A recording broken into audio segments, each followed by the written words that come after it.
Good afternoon, ladies and gentlemen. Welcome back to Clinton Raceway for the 2021 debut of the Ontario Sire Stakes, 3-year-old filly trotters, and of course, the prestigious championship final of the Kin Pace. Just before we get further into the proceedings, we'd like to ask you to please rise at this time and stand for the playing of our national anthem.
Well, what a wonderful day here at Clinton Raceway, welcoming back the fans. We have missed you like crazy over the past 17 months.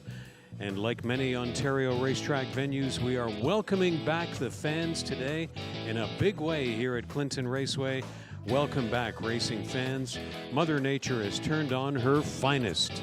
Here in central Huron, it's 30 degrees Celsius, 86 Fahrenheit, under bright sunny skies for the Ontario Sire Stakes and Kin Pace Championship Final about to unfold over the next few hours from Clinton Raceway.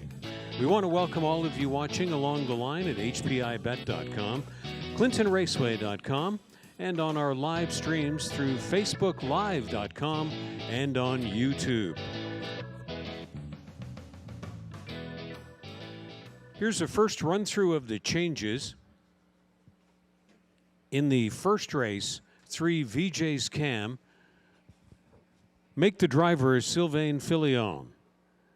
Sylvain Filion drives 3 VJ's Cam in the first. Still in that first race, note that 7 Stars Above raced last Thursday at Dresden Raceway, starting from post 1, finished 5th, beaten by 3 3/4 lengths, individually timed in 2 minutes and 4/5. That's 7 Stars Above in the first race, finishing 5th, beaten by 3 3/4 lengths, individually timed in 2 minutes and 4. Out of race 2, number 3, Scottish Cheddar, is a judge's scratch ineligible. Judge's scratch of 3 Scottish Cheddar out of race 2. In race 2, 7, You Make Me Think, has a shoe change from steel to aluminum in front. Steel to aluminum in front, shoe change, 7, You Make Me Think, in race 2. In the third race, the first Ontario Sire Stakes Grassroots Series Division, 3-year-old filly trot, 5, All Our Wishes, has a driver change to Sylvain Filion. Third race, 5, All Our Wishes, Sylvain Filion will drive. All Our Wishes did race last Thursday evening at Mohawk in a condition trot for the purse of $15,000. Starting from post 5, was beaten 2.5 lengths, individually timed in 1:59 with Sylvain Filion driving as he will today.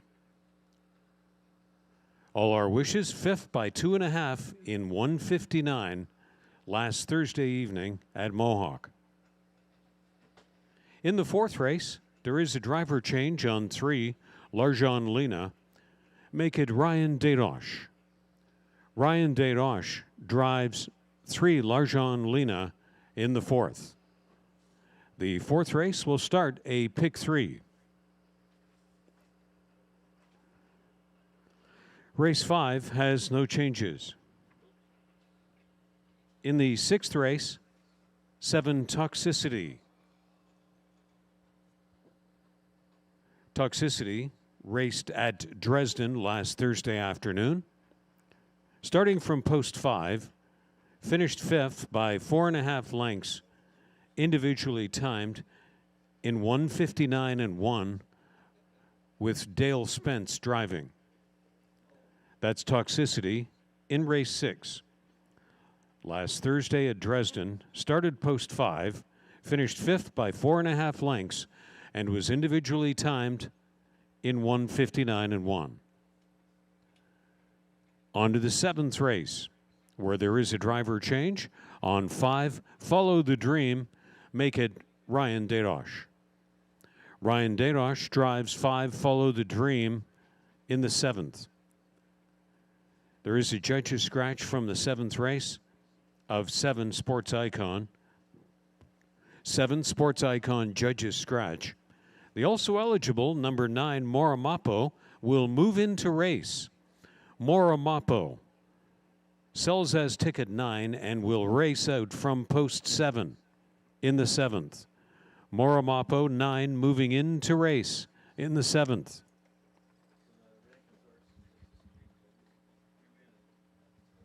The 8th and the 9th races have no changes. Kindly note, the 8th race is the start of the late pick 4 with a guaranteed wagering pool of $2,000. That's the late pick 4 starting on the 8th. 9th race is clear. The 10th race, 2021 championship final of the Kin Pace. The purse $58,000. No changes. Numbers 9 and 10 do not go. 9 and 10 will not go in that 10th race, the Kin Pace Championship Final. The 10th race will start the late daily double. In the 11th and final race, no changes. No changes in the 11th. The first race in advance wagering now available, and reviewing the early daily double changes. In the first race, 3, VJ's Cam, driver change to Sylvain Filion. First race, 7, Stars Above, raced last Thursday afternoon at Dresden Raceway. Finished 5th, beaten 3 3/4 lengths, and was individually timed in 2 minutes and 4/5. The first race, start of the pick 5 with a guaranteed wagering pool of $2,500. Race 1, start of the pick 5. Out of race 2, number 3, Scottish Cheddar, is a judge's scratch ineligible. 7, You Make Me Think, is changed from steel to aluminum shoes in front. We would like to, at this time, extend a welcome back to the track, not only to the great racing fans here in Central Huron, but also to all of the owners, trainers, grooms, and drivers associated with the fields of the Ontario Sire Stakes, 3-year-old filly trotters, and of course, the entrance of the Kin Pace Championship Final. Now for your consideration, we present the selections of guest handicapper Shannon Sugar Doyle, the voice of harness racing at Western Fair in London. He's mapped out a pick 5 ticket for you. Certainly a reasonable cost, just $9.60 for Shannon Sugar Doyle's 20-cent pick 5 ticket. Where in the first race he goes with 2 and 6. In the second race, 2 and 7. In the third race, 2 and 7. In the fourth race, 2 and 8. And in race 5, 3 and 7. That's the Pick 5 ticket, 20-cent ticket cost of $9.60 mapped out. Thanks again to Shannon Sugar Doyle and all of the guest handicappers for offering their insights and selections each Sunday. Really adds to the proceedings here at Clinton Raceway. Under 20 minutes to first race post time, under incredible sunny skies, as we welcome back the fans to the track. Have a great afternoon, everybody, at Clinton Raceway.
Here's just a little bit of a historical perspective, ladies and gentlemen, on what's about to unfold today. 1 year ago on this date, we had the Ontario Sire Stakes 3-year-old filly trotters here, and it was a huge day for them here at Clinton Raceway. But one memory that certainly stands out was the wonderful 159 performance of Profound Paragon here in Clinton 1 year ago this date. She would go on to dominate the Ontario Sire Stakes Grassroots Series last year for trainer Julie Walker and driver J.B. Renault. And this really was a great stepping stone for her to win at Clinton last year in 159 as we welcomed in the Ontario Sire Stakes 3-year-old filly trotters for several divisions at this day last year, just like we are today. Now, in the Kin Pace Championship final last year, we had an action-packed event and a huge upset at 13-1. Doug McNair was driving the favorite named High Roller Duke from Post 8 that day. At the top of the stretch, he got tangled up with the pace setter, tugging on Credit, driven by Louis-Philippe Roy. And sitting just in behind them and readying to pounce and capitalize for the upset was Jody Jameson with Watch My Speed, trainer Craig Bars last year, winning the Kin Pace Championship in 156-2. The stakes record, and the track record, in fact, for the 3-year-old pacing fillies was set in 2018 in the Kin Pace Championship final at 154-3 by Write Me a Song, trained, I believe it was by Jack Darling. I stand to be corrected on that, but certainly driven that day by Louis-Philippe Roy. Write Me a Song with the track and stakes record 3 years ago in the Kin Pace final.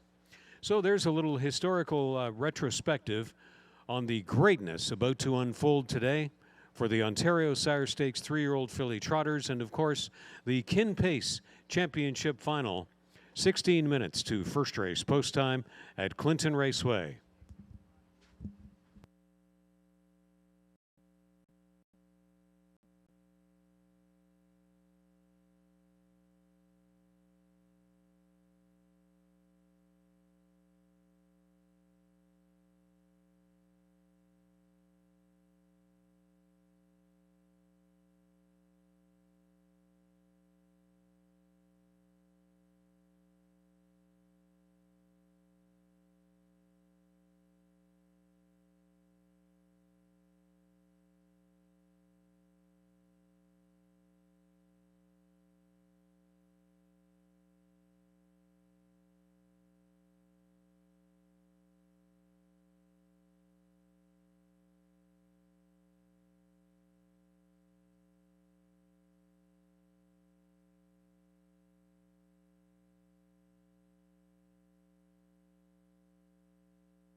Among those we want to welcome to Clinton Raceway this afternoon is Curtis McDonald and his crew from COSA TV.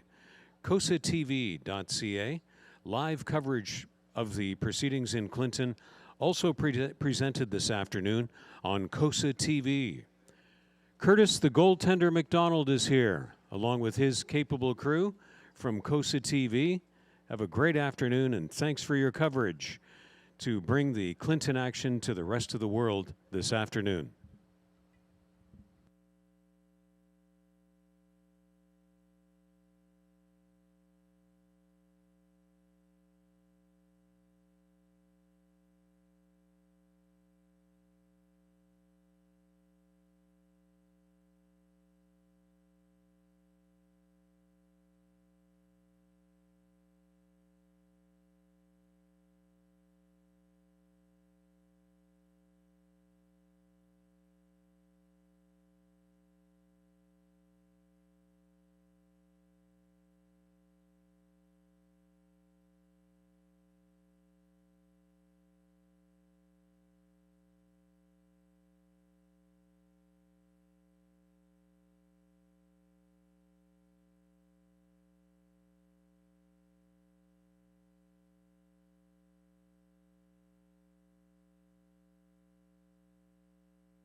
With fans at the trackside picnic tables and in the stands, we're proud to say, here come the horses for the first race post-parade at Clinton Raceway.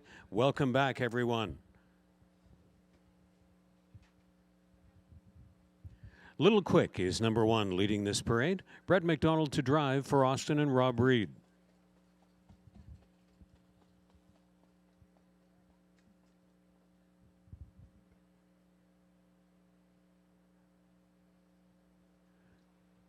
Dinach Don Perty is number 2. Races for owner and trainer Debbie O'Brien Moran. In the bike, Bruce Richardson. VJ's Cam is number 3, and there is a driver change to Sylvain Filion. For Linda Marshall and Don Graham, Sylvain Filion drives 3.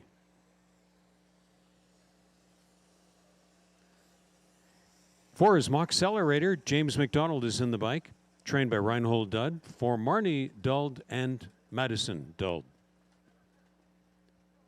Dave O'Brien owns and trains, shares ownership with Joyce Empey, and Bob McClure is in the driver's seat of 5 Tera Manu. 6 Invitation to Dream, partnered by Jody Jameson, for Greg Hayter and trainer Kevin Campbell. Stars Above 7 has Ryan Deroche at the reins for Kurt and Bria Harper and trainer Carrie Saunders. Dusty Lane Sam completes this field, trained by Patrick Bissett for Daniel Dupy. In the driver's seat, Tyler Moore. In the first race, 3 VJ's Cam, driver change to Sylvain Filion. 7 Stars Above, missing top line from last Thursday at Dresden, finished 5th by 3 3/4 lengths individually, timed in 2 minutes and 4, driven by Dale Spence, the missing line for 7 Stars Above. And looking at the selections of our guest handicappers, Ken Workington from the Meadowlands chiming in. Good to see after calling the big card last night at the Big M, and the voice of harness racing for many years in New Jersey. Doubles as a hockey official, by the way. That's one of his other and first loves. Great to have Spikeman on board for the selectors panel today, along with Melissa Keith from the United States Harness Writers Association of Canada. Regulars Lou Cirella, harness racing aficionado, and Shannon Sugar Doyle, the voice of harness racing from Western Fair in London. Graced all year long by the selections of the top 3, and joined today by Ken the Spikeman Workington, the voice of racing in New Jersey at the Meadowlands. Invitation to Dream with Jody Jameson in the bike, the top call of Melissa Keith and Shannon Sugar Doyle. Lou Knows going with Tera Manu, looking for a 5-to-1 price. And the dissenting view goes to Ken Workington with Dinach Don Perty, who's on the board at 4-to-1 with an inside post. Good luck with your selections. The first coming right up there on the track and scoring out at Clinton Raceway.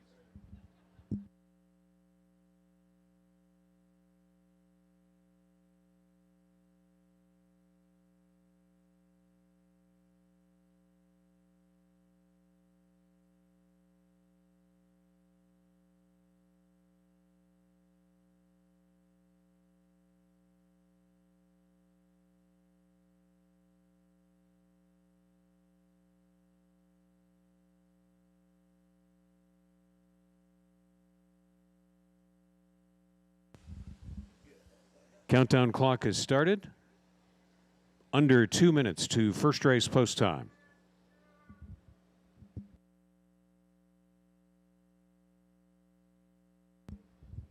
Again, the pick 5 starts here with a guaranteed low takeout, 15%, and a minimum pool of $2,500 in the pick 5 starting on the first.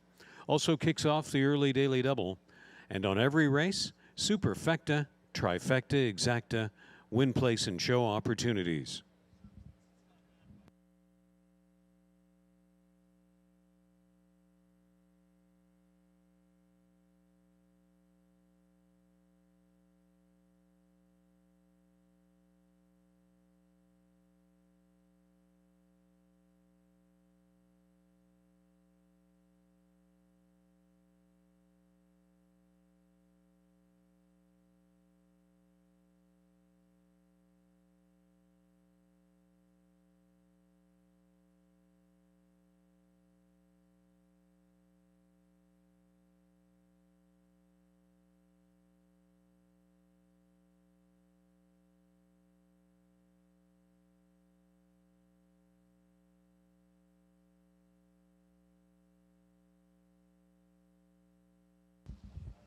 Starting gate is moving along the backstretch.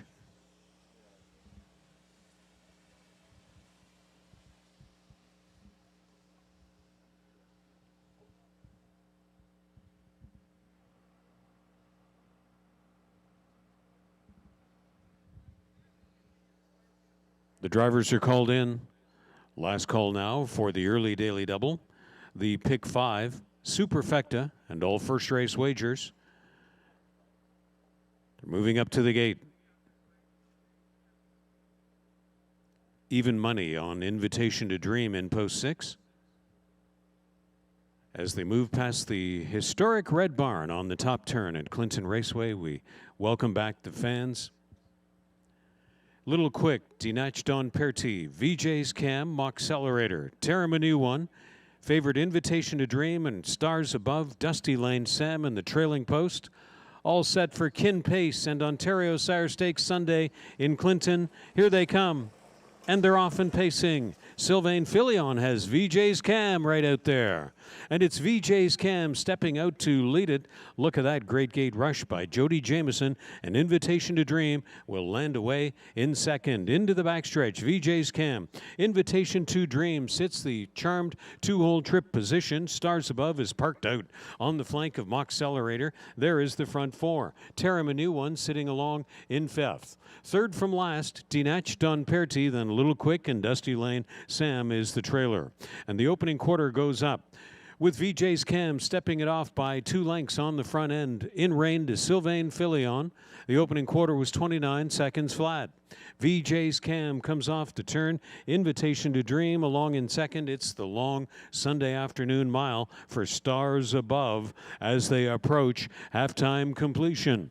Pinned down from 4th, that's Mock Accelerator ahead of Tera Manu 1. Dinach Don Perti is out to the flow, but on the back of a parked out one. 7th in the field, Little Quick went to the outside, and after going steppy, Dusty Lane Sam has lost all momentum and chance. They were passing the half in a snappy 58-3. VJ's Cam, Sylvain Filion still up top. Invitation to Dream has had the charm trip, and what will he be able to do with it? Sitting third on the inside, Mock Accelerator, Tera Manu 1 kicks in a move and starts out from 4th. Looking out of the pocket there was Invitation to Dream, and that sent Tera Manu 1 3 wide onto the final turn. They've passed 3/4 in 1:29.1 on that final turn. 3 wide, Tera Manu 1 is still digging for Bob McClure. Out around VJ's Cam, an Invitation to Dream. They're in the stretch. Out in the 3 path, it's Tera Manu 1 coming on for the late stretch lead. Digging hard is Invitation to Dream, but it's Tera Manu 1 and Bob McClure to win the opener. Invitation to Dream was second. Mock Accelerator up for third. VJ's Cam set the pace and was 4th best. And it's Bob McClure with Tera Manu 1 winning the opener in Clinton on Kin Pace Sunday 2021.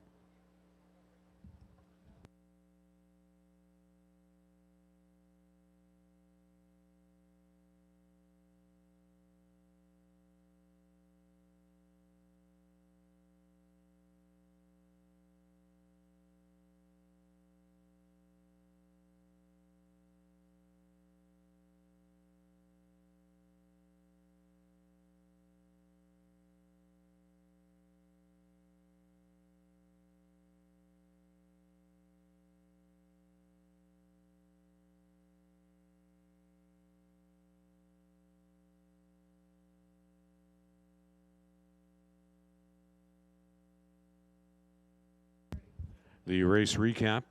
The quarter 29 seconds, half 58-3. 3/4 1:29.1, and the unofficial win time 1:59.4. Tera Manu 1.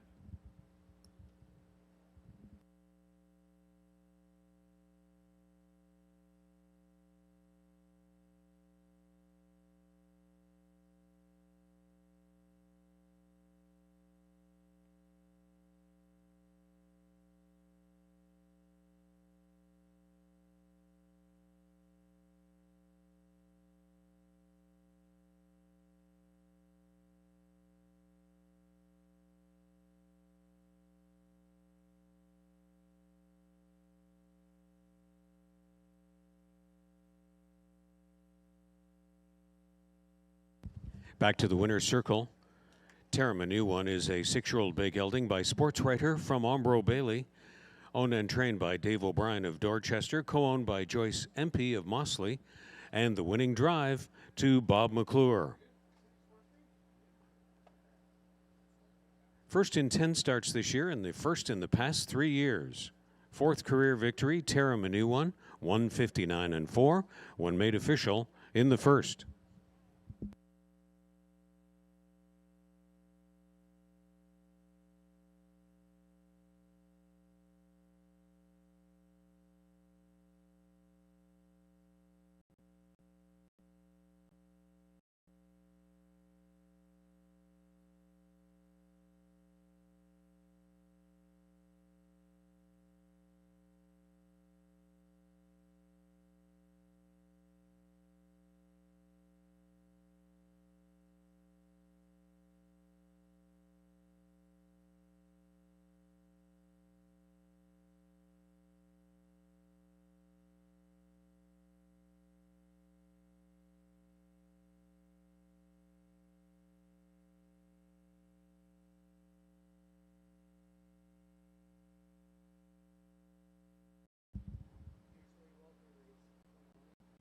Tera Manu one off at 7-1. Kicks back 17-20 on the win ticket.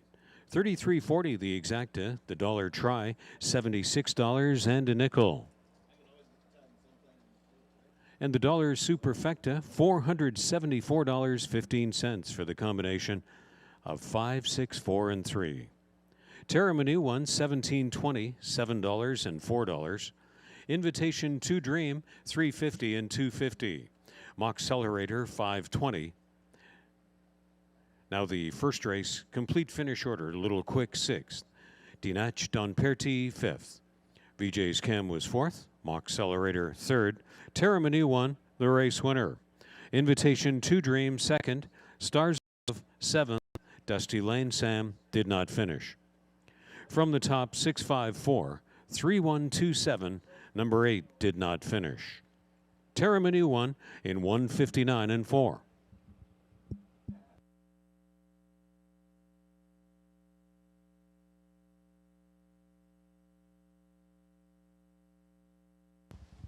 Out of race 2, number 3, Scottish Cheddar, is a judge's scratch ineligible.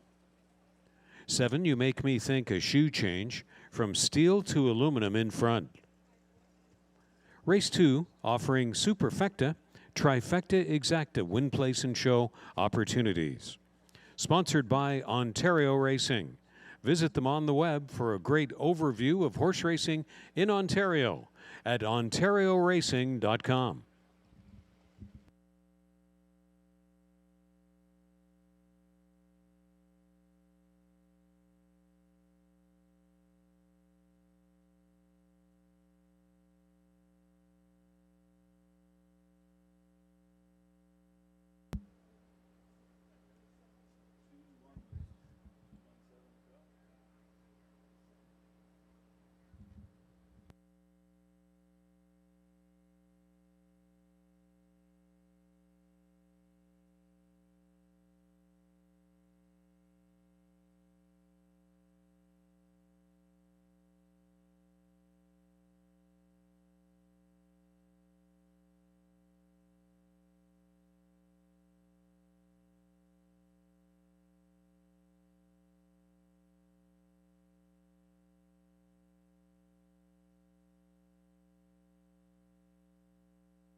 Thanks to all of you participating in the Pick 5 wager at Clinton Raceway this day with the low 15% takeout from a total pool of $2,629. Going forward into race 2, $315 live money remaining. That's $315 live money remaining going into race 2 of the Pick 5.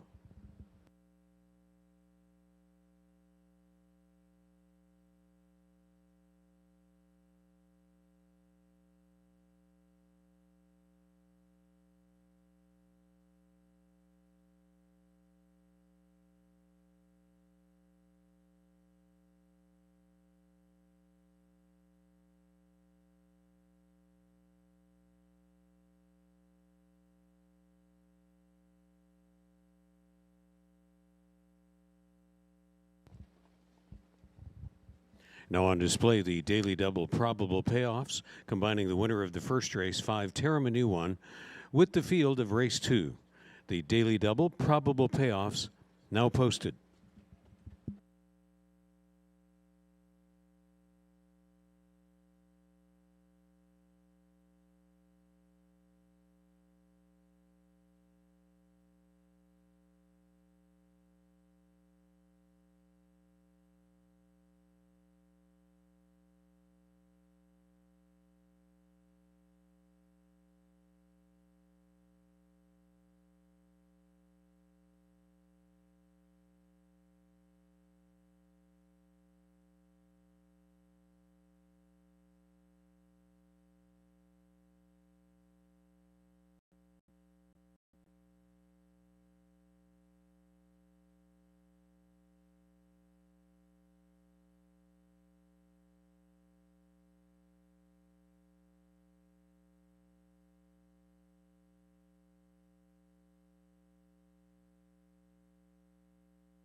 Horses are leaving the paddock, readying to enter the track for race 2.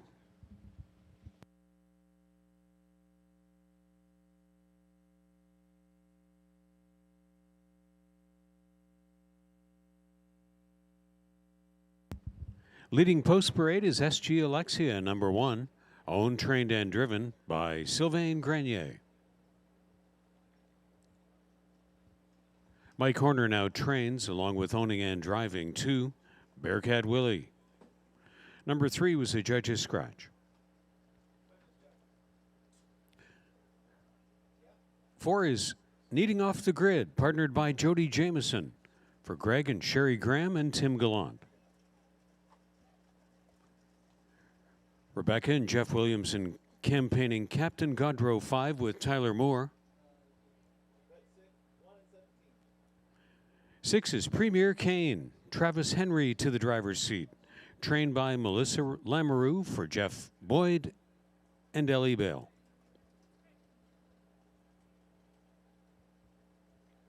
You Make Me Think, 7, is campaigned by Jerry Sims, the drive to Brett McDonald. Kieran is number 8 to complete this field, conditioned by Albert Smith for Joan Henhock. Between the wheels, that's Ryan Desroches. Race 2 offering Superfecta, Trifecta, Exacta, Win Place, and Show wagers. Post time fast approaching for race 2 from Clinton Raceway. 3 of the 4 selectors on number 2, Bearcat Willie, last week's winner in a similar kind of class, draws back in again as Mike Horner takes over training duties from his brother Mark. And the only descending view is Lou Cirella. And I really like this kind of value pick on 7, You Make Me Think. Went to the outside last week and did not give in easily in the first over slot. And picks up a shoe change, very interesting today, from steel to aluminum in front on 7, You Make Me Think. If you like to think that way, you're on the board at 6-1 for You Make Me Think, and a good value play there by Lou Knows. Ken Workington from the Meadowlands, Melissa Keith from the United States Harness Writers Association Canada chapter, and Shannon Sugar Doyle of Western Fair, all on last week's winner in the class, Bearcat Willie. Good luck with your Race 2 selections.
Starting gate is moving into position.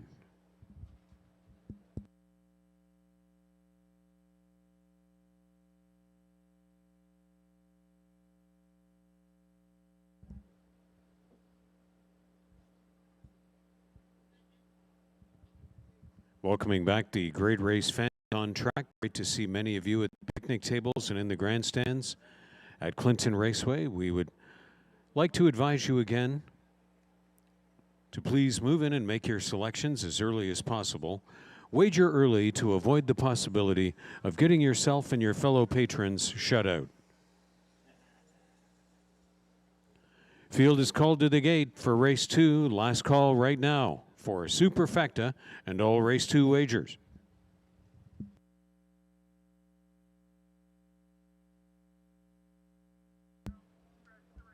Gates in motion. SG Alexia, Bearcat Willie. Needing off the grid, start at the inside. Captain Gaudreau, Premier Kane, and You Make Me Think from the outside. And in the trailing 8 post is Kieran. It's race 2 post time. Condition pace field for race 2 is in motion, approaching a start. They're off and pacing. Captain Gaudreau was on a break as the gate got away. Strong bid for the lead by Jody Jameson with Needing off the grid very smartly to the lead. SG Alexia will sit second, and Mike Horner isn't waiting. Bearcat Willie is up and moving, trying to seize the lead on the way to the quarter call. That's Premier Kane that came away into the front 4. You make me think is 5th. Kieran was 6 best away, and after the gate misbehavior, way back of the group is Captain Gaudreau.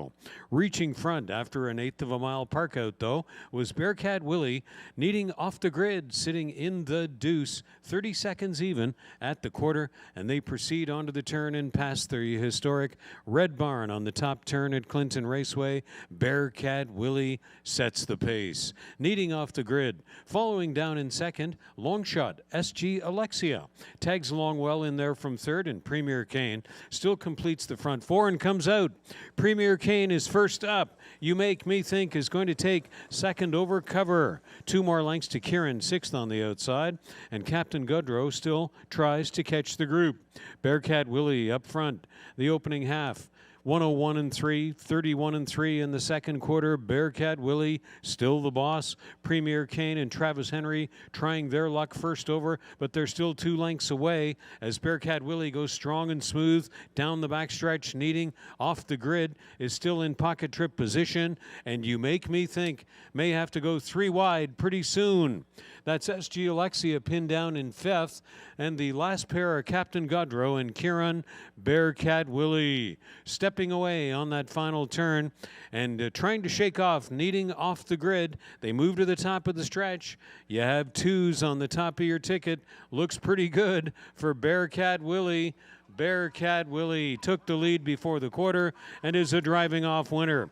Here's the place battle. Premier Kane looking to be a long shot to stay for second over Needing off the grid, and You Make Me Think Bearcat Willie would not be caught in race 2, 201 flat.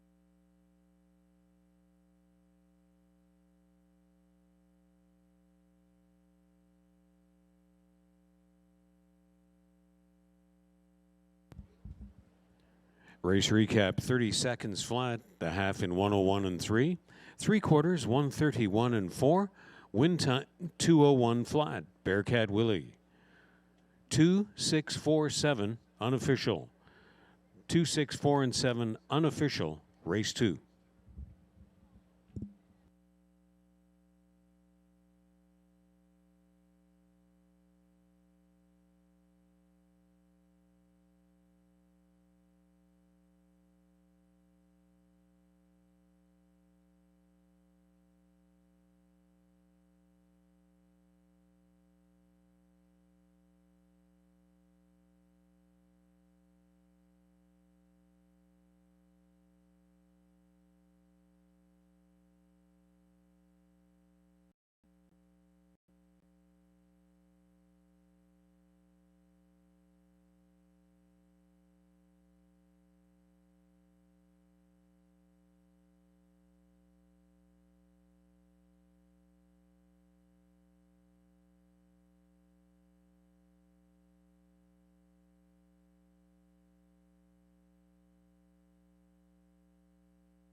Back to the victory photograph for a second consecutive week at Clinton Raceway is Bearcat Willie,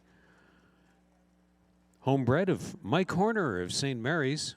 He does it all, the breeding, training, owning, and driving on Bearcat Willie.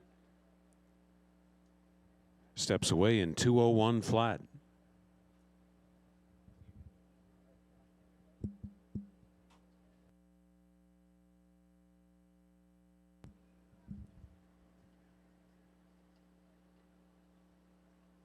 Receiving the beautiful blanket presentation from Ontario Racing. Check them out at OntarioRacing.com. The exacta was $22.90, the dollar try $74.50.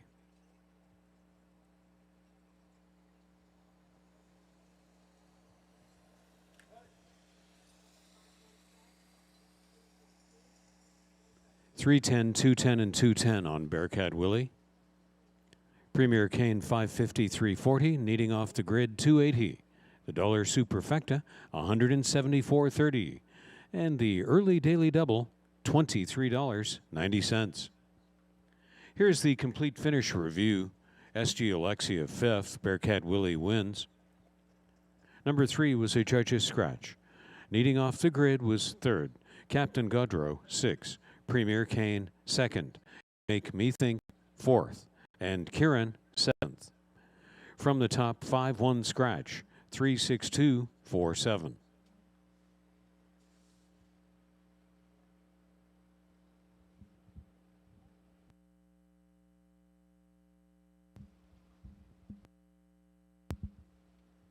In the third race, 5 All Our Wishes. Driver change to Sylvain Filion. Sylvain Filion drives 5 All Our Wishes in race 3. There is a missing top line for All Our Wishes, who raced last Thursday evening at Mohawk. Starting post 3, finished 5th, beaten by just 2.5 lengths.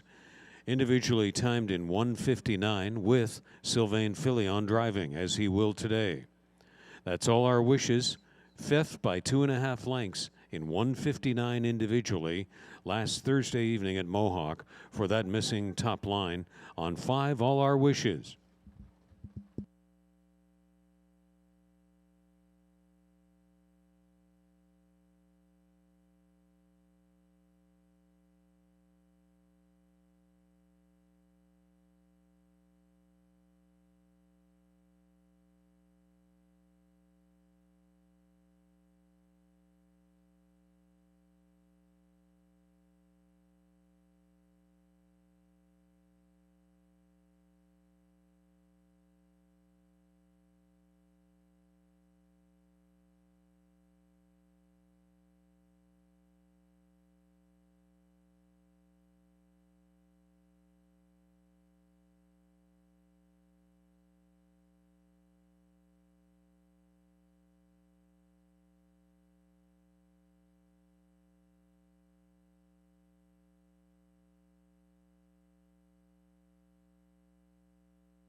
Going into the third leg of the Pick 5 wager, $219 in live money remaining from the total pool of $2,629.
They're on the track for race 3.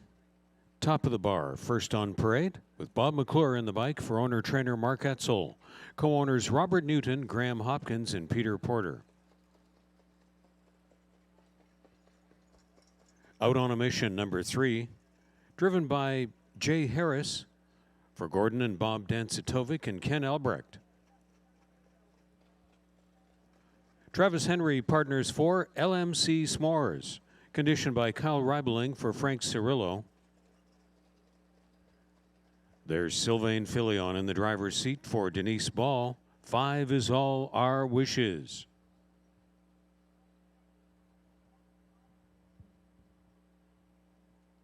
Six moving to the top, partnered by Bruce Richardson, campaigning for Colonel Schneider Jr. and Cassidy Schneider.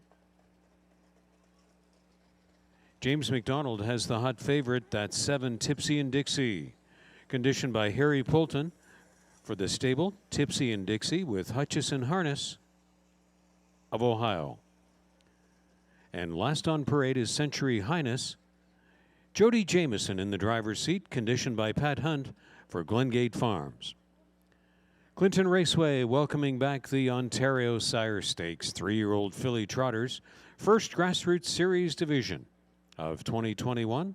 The purse here, $21,450. On this event, Superfecta, Trifecta Exacta, win place and show wagering. Race 3 fast approaching from Clinton Raceway, and for your consideration, there are the selections of the guest panel, including the voice of the Meadowlands, Ken Workington, going with number 2, Top of the Bar, sitting on the board at 5-1. Shannon Sugar Doyle goes with 1-5 favorite Tipsy and Dixie, a last start winner in life's record time at Mohawk. Melissa Keith and Lou Cirella, they go with number 4, LMC S'mores. 58-4 last start. Winning effort in the tune-up at Georgian Downs, so lots of creditable-looking fillies here. Division 1 of the Ontario Sire Stakes Grassroots Series at hand. Superfecta and full wagering on this event.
Under 2 minutes to race 3.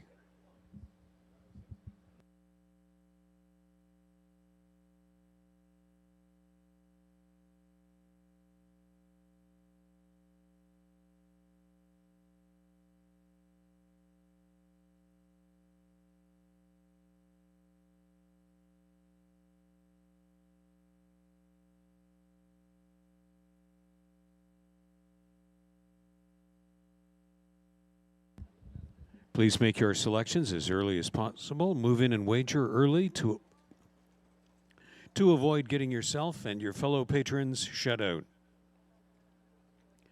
Under a minute to race 3.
Starting gate taking position. Last call now for Superfecta and race 3 wagers.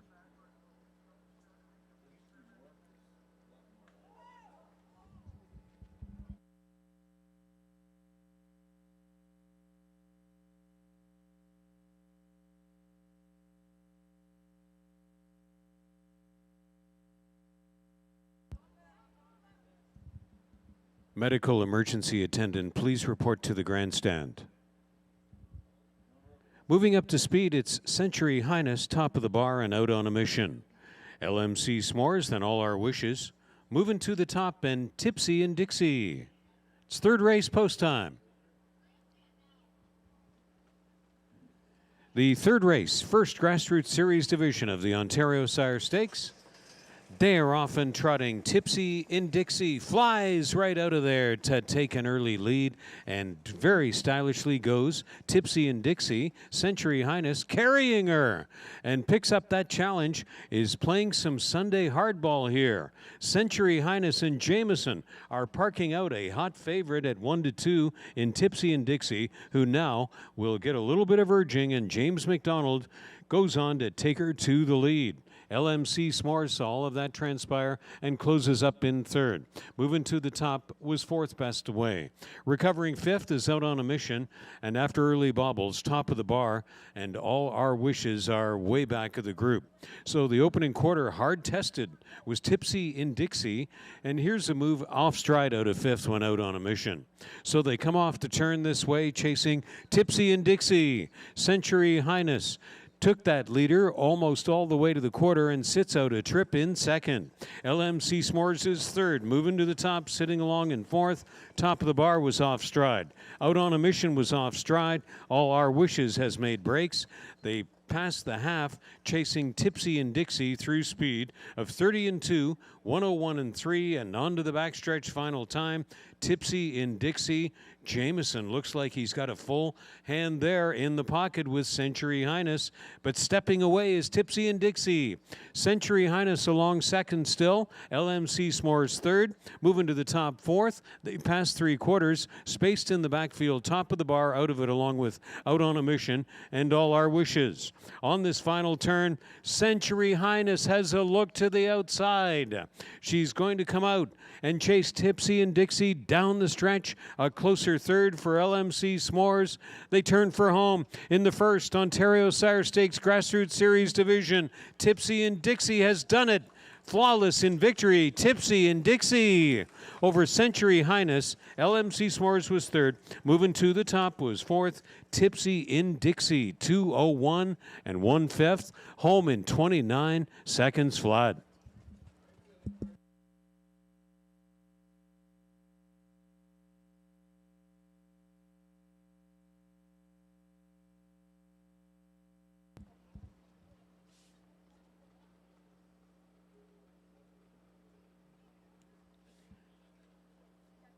Please hold all tickets from race 3. Judges call an inquiry into the start.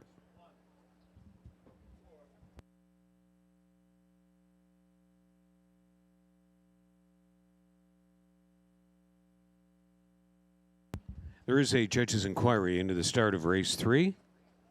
Please hold all tickets.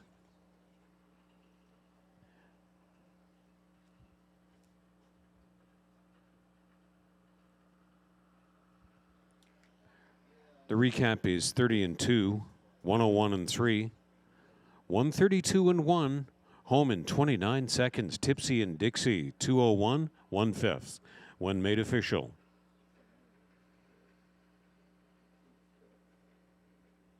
Top four unofficially are 7-1-4-6. 7-1-4-6 unofficial.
From the inquiry into the start, there will be a refund on tickets involving 5.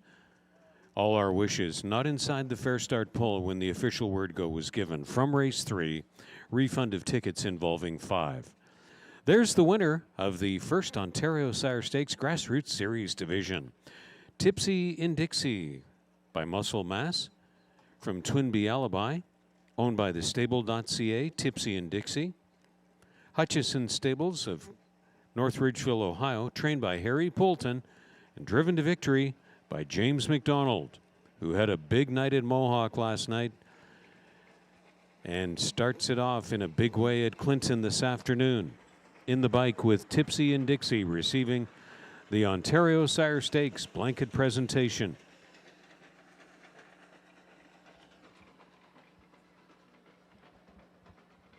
Again, from the judge's inquiry into the start of race 3, refund of tickets involving 5, All Our Wishes, not inside the fair start pole when the field was given the word go.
Prices will be posted shortly from race 3. Refund offered on tickets involving 5. Not inside the fair start pole when the official word go was given to the rest of the field.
Price is expected shortly. Here's the official finish order from race 3. Century Highness, 2nd. Top of the Bar, 5th. Out on a Mission, 6th. LMC S'mores, 3rd. All Our Wishes, 7th and refunded. Refund of tickets in the 3rd race involving 5. Moving to the top was 4th. Tipsy and Dixie wins in 2:01 and 1. From the top, 256, 3741. With a refund of 5, All Our Wishes.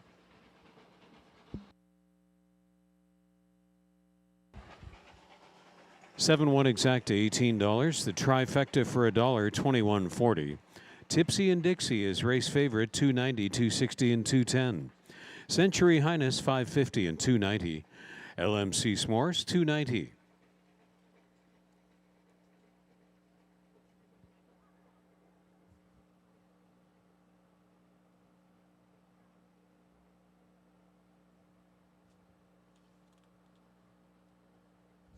The dollar superfecta, 7146, returning $96.40.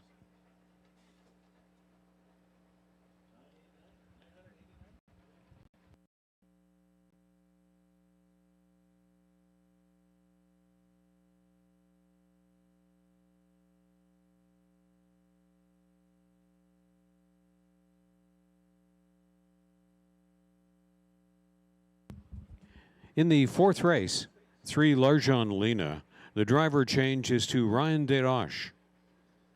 4th race, 3 L'Argent Lena, driver change to Ryan Desroches. It's the start of the pick 3. There's superfecta, trifecta exacta, win, place, and show. Opportunities on race 4. Starts at pick 3.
Going into the fourth leg of the Pick 5 wager, $89 in live money remaining.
Horses begin to step onto the track for race 4. Start of the 20-cent Pick 3.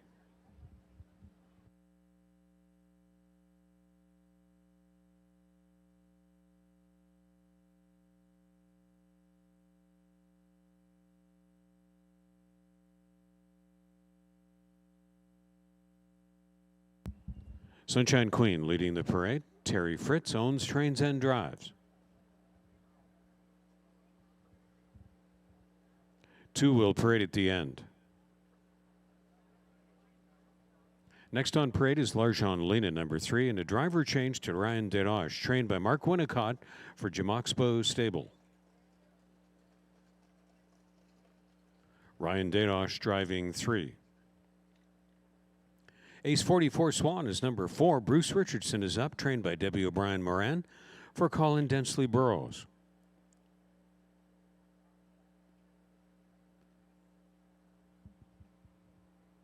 Sean Hyatt conditions for owner John Bell, and Bob McClure is in the driver's seat of 5. Best Kept Secret.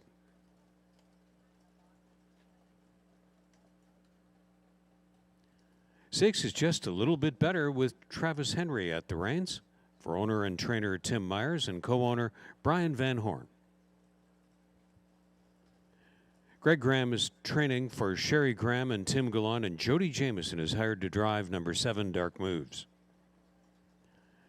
James McDonald partners the 8 Combatant for Blake McIntosh and the ownership of Hutt Stable. And last on the parade is 2 Better's Jet Ray. Tyler Moore handling the lines, trained by Gary McDonald for owner Joan Henhock. Condition pace field for the purse of $4,900 in race 4. Start of a 20-cent Pick 3. There's also Superfecta. exact to win, place, and show wagers on race 4 from Clinton Raceway. And from our selectors, total consensus of 2 and 8. In fact, they're trying to nail down a 2-8 exacta here. The public, though, sees it a little bit otherwise, making 3 Larjon Lena 6-5 favorite in the waning minutes of the wagering here. Good luck with your selections on race 4, start of the 20-cent pick 3.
Starter has given the drivers the 1-minute warning. 1 minute to race 4.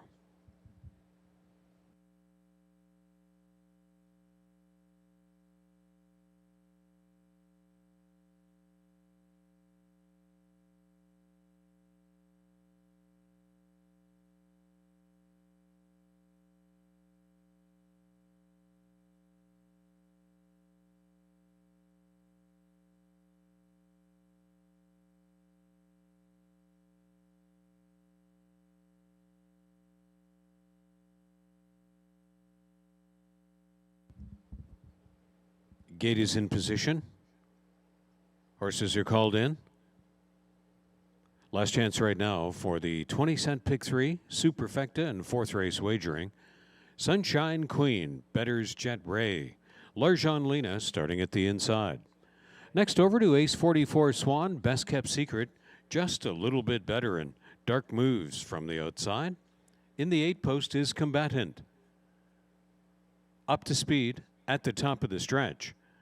It's 4th race post time.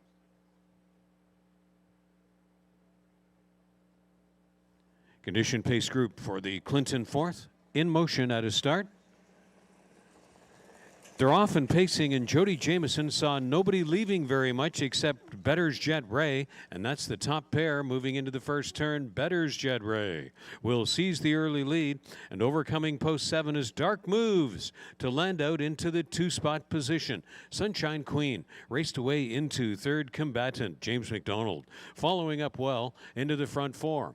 It's 2 more lengths to Larjon Lena in 5th. Best Kept Secret 6th best away. Ace 44 Swan is 7th, just a little bit better, is 8th and last away. Better's Jet Ray clicks off a lively opening quarter in 28 and 4. Better's Jet Ray by almost 3 lengths on Dark Moves, and another 3 or 4 to Sunshine Queen. Following along in 4th has been Combatant, Larjon Lena, completing the front 5. They'll spin this way off the turn. An Ace 44 Swan and just a little bit better, mired far back in the backfield. At the half call, Better's Jet Ray up front by 2. Dark Moves has kept some good tabs after a good gate rush to follow up second. Racing along in 3rd is Sunshine Queen, and Combatant still completes the front 4. Into the front 5 has been Larjon Lena, and Ace 44 Swan is first to start up on the outside. Best Kept Secret now lost a position and is back in 7th, and the gapped off trailer is just a little bit better. At the 3/4, Better's Jet Ray still up front by a solid-looking pair. Combatant rallies to the outside out of 3rd there and has some pace to go into that final turn. Combatant, after 3/4 in 1:29 and 1, moving up onto almost the wheel there of the pacemaking Better's Jet Ray. They turn down the stretch drive. Dark Moves, no more to offer from a pocket trip. Better's Jet Ray, Combatant chasing hard on the outside. Better's Jet Ray, Combatant coming on to win. Combatant by almost a length caught Better's Jet Ray. Larjon Lena saved 3rd, and Dark Moves was 4th. James McDonald timed it just right to win race 4 with Combatant 159.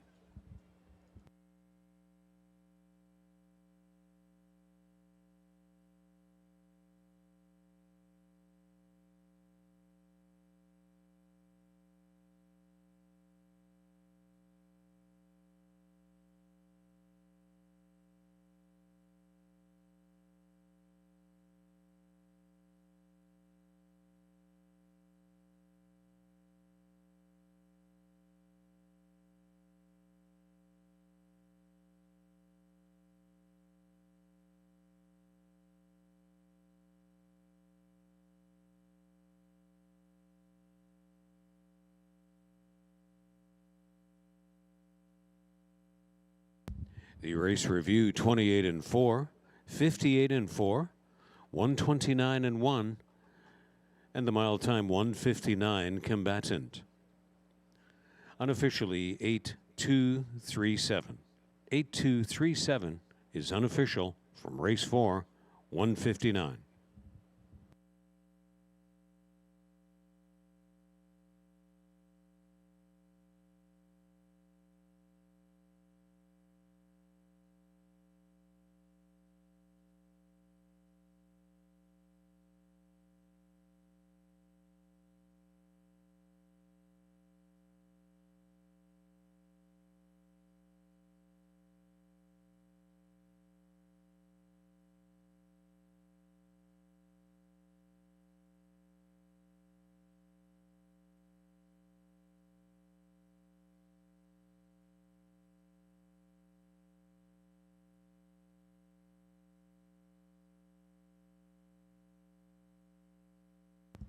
Back to the victory photograph is number 8, Combatant.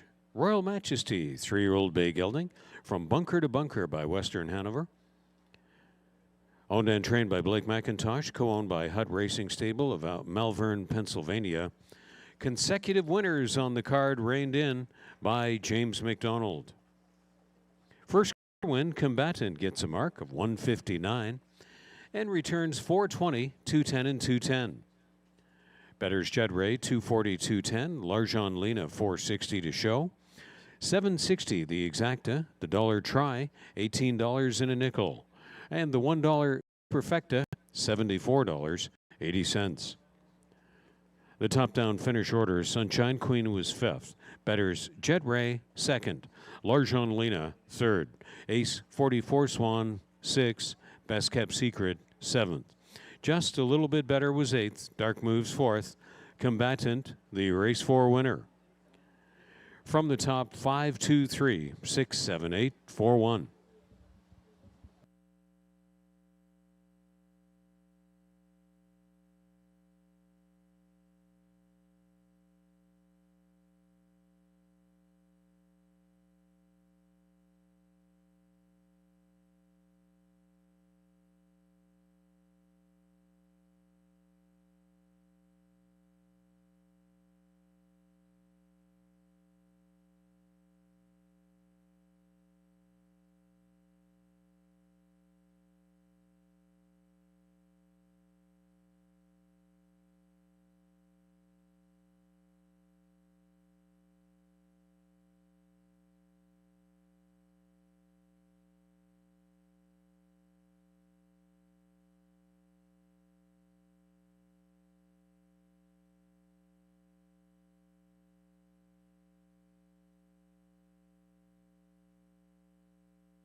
Going into the final leg of this program's Pick 5, $39 in live money remaining from the total pool north of $2,600.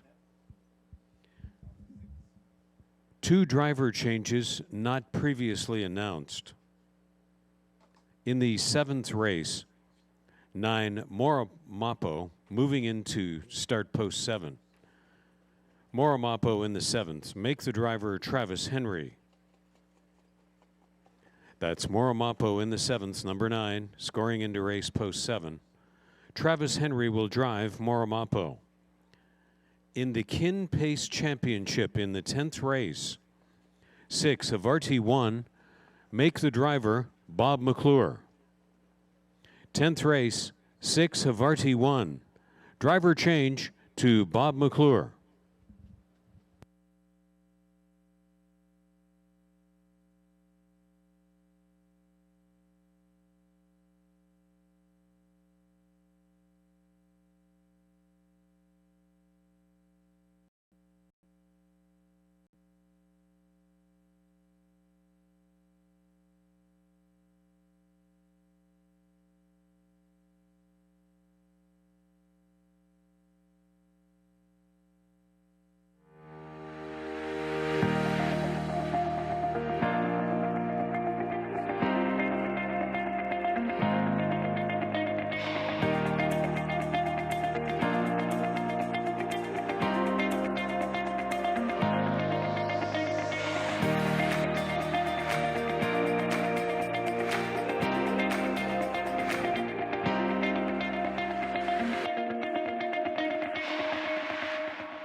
The Ontario Sire Stakes fillies and drivers stepping onto the track for race 5.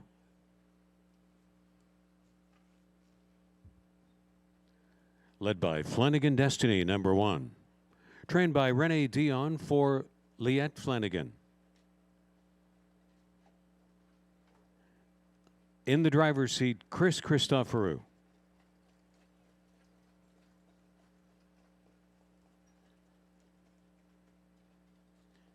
Michiel van der Kampon make that trains and drives for owner Diana Secord on 2 Mass Abracadabra. Melissa Lamoureux conditions for Glenn Bechtel and Jeff Boyd. Travis Henry is hired to drive 3 Prestige Worldwide.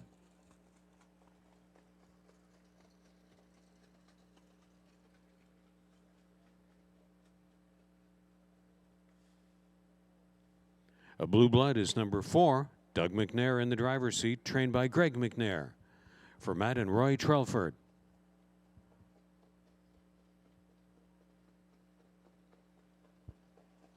Stonebridge Nitro is number 5, and Steve Byron is in to drive for John Bax, Backstable, Glengate Farms, and Don Allenson. All Muscle and Sass is the 6, partnered by Bob McClure for Keith and Maggie Jones and Jody Simmons. And Benoit Bayarjon trains for Anthony Lombardi. Henshaw Stable and George Galemis, Sylvain Filion, le conducteur of 7, Fox Valley Liza. Second of 4 divisions of the Ontario Sire Stakes, 3-year-old filly trotters. Again, the purse, $21,450. With Superfecta, Trifecta Exact to win, place, and show chances on race 5.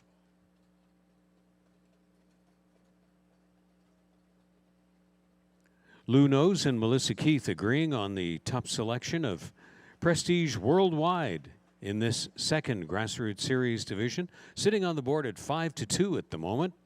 Shannon Sugar Doyle takes an even money favorite in Fox Valley Liza. Ken Workington, guest handicapper from the Meadowlands. A Blue Blood is his top call for the McNair Connections.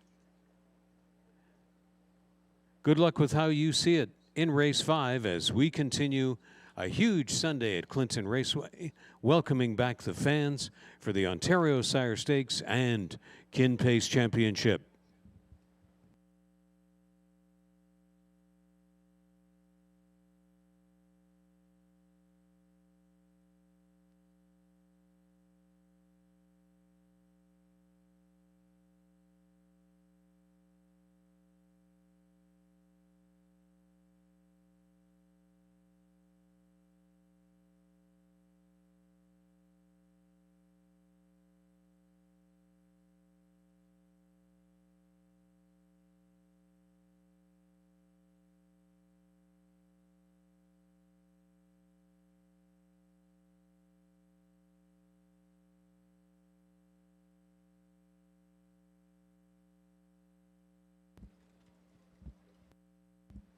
Again, we wish to extend a welcome to Director Curtis McDonald, on-air hosts Mark McKelvey and Greg Blanchard, anchoring the broadcast for the Central Ontario Standardbred Association. You can watch online today on cosatv.ca. The Central Ontario Standardbred Association, representing the interests of Ontario's men and women in the harness racing and horse racing industry.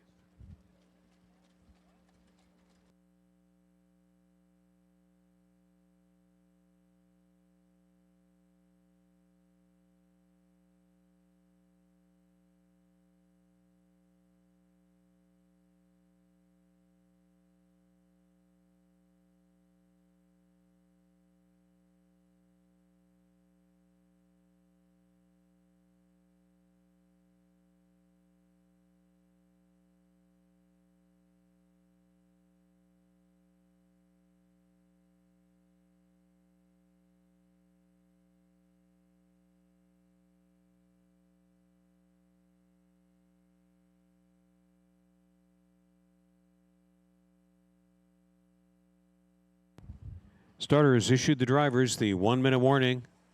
1 minute to race 5.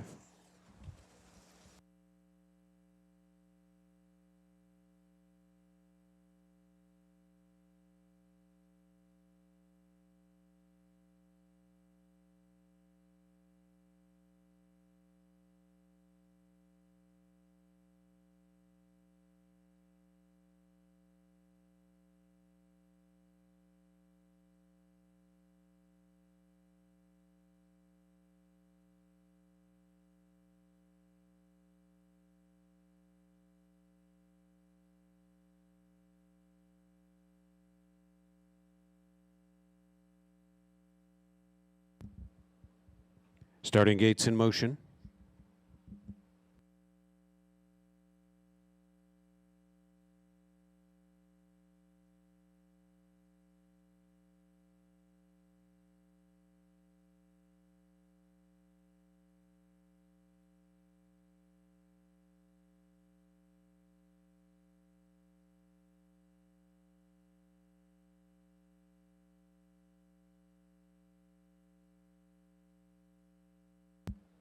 Field is called in. Last few seconds, superfecta, and race 5 watering time.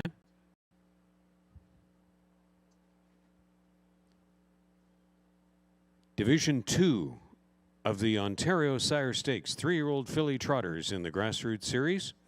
Flanagan Destiny, Mass Abracadabra, Prestige Worldwide to start at the inside. A Blue Blood, then Stonebridge Nitro, All Muscle and Sass, and Fox Valley Liza, the favorite from the outside. Race 5 post time at Clinton Raceway. The Ontario Sire Stakes. Filly trotters in motion at a start. And they're often trotting, and Doug McNair timed it right out with a Blue Blood. So did Travis Henry with Prestige Worldwide.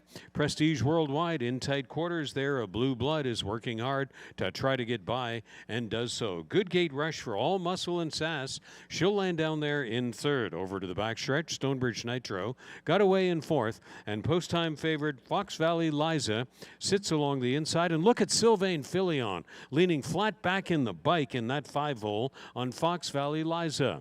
Moving second to last is Flanagan Destiny, and Mass Abracadabra was the trailer. The opening quarter was in a smart enough 30 seconds flat by Doug McNair, and Blue Blood setting the tempo off the turn to approach the halftime completion. Racing along in second is Prestige Worldwide. All Muscle and Sass looking eager, and Bob McClure had to comply and pop out first over. That's going to give a second over live toe to Fox Valley Liza, now into the front 4. Stonebridge Nitro following down in 5th. Flanagan Destiny looks eager to get going from 6th, and 3 more lengths to the trailer, Mass Abracadabra.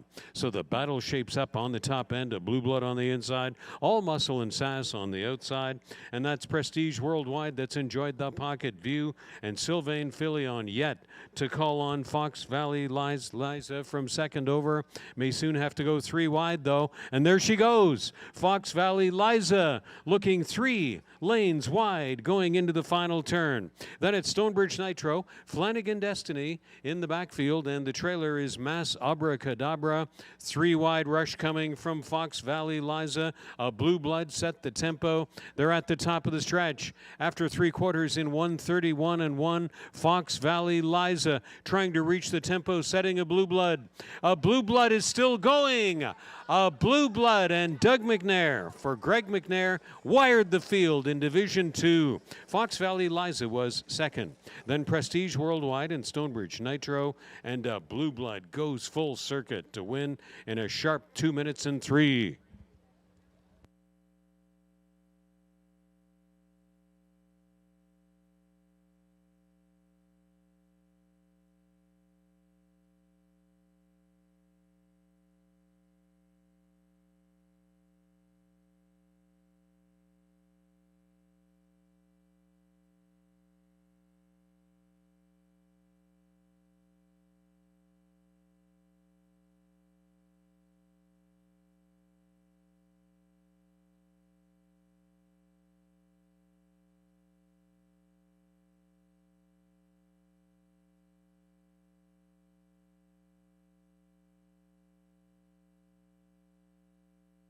The race recap, 30 seconds, a minute and 3.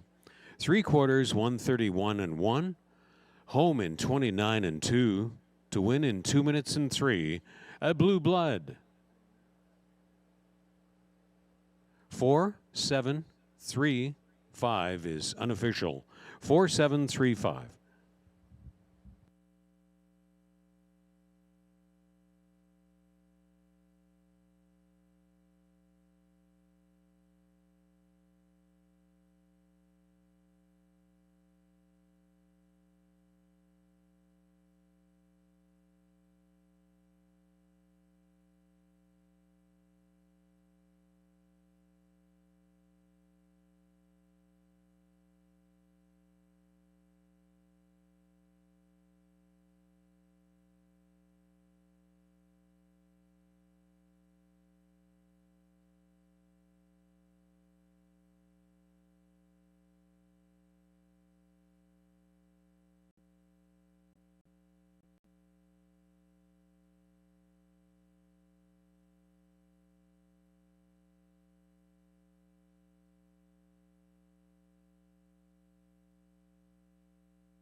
Grey Bruce connections all over the place in this victory by a Blue Blood Muscle Mass 3-year-old bay filly.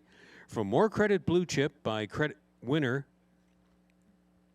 trained by Greg McNair, for Matthew and Roy Trelford of Mild May, and driven to victory by Doug McNair.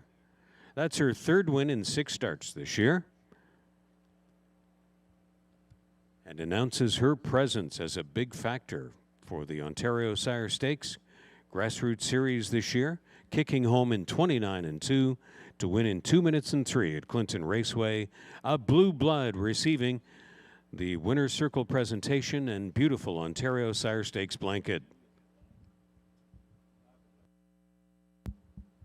The exacta was good for $22.40. The dollar try, $34.35.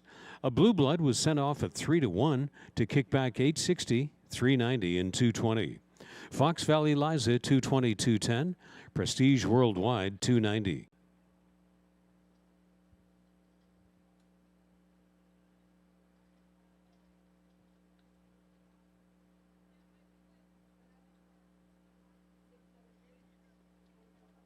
Dollar Superfecta, $186.90.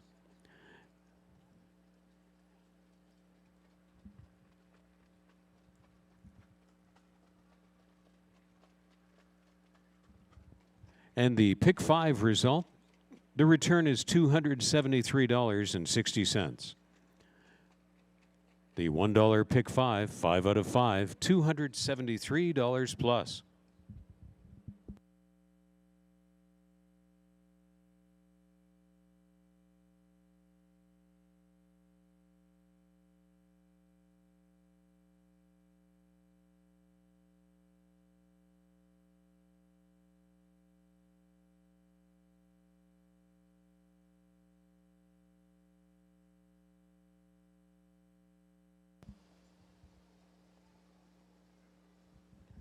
In the 6th race, concerning 7 Toxicity, raced last Thursday afternoon at Dresden Raceway for a purse of $4,600. Starting from post 5, finished 5th and was beaten 4.5 lengths, individually timed in 1:59 and 1. That's Toxicity, finishing 5th by 4.5 lengths. Individually timed 1:59 and 1 last Thursday at Dresden. That's the missing line for 7 Toxicity in the 6th race.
We invite you to visit our website often for the free race program, race day replays, upcoming events, the racing schedule, and much more. Always available to serve you at clintonraceway.com.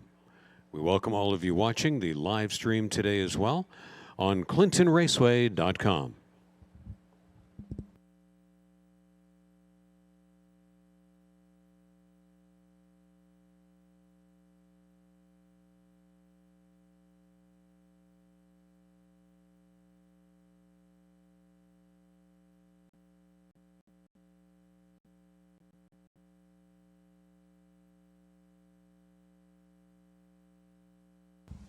Entering the track for the 6th race.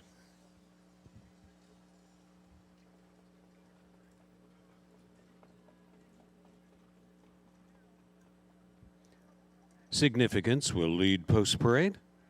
Trained by Lacey McCabe for Glenview Livestock and Cheryl Cherry. In the bike, Bob McClure.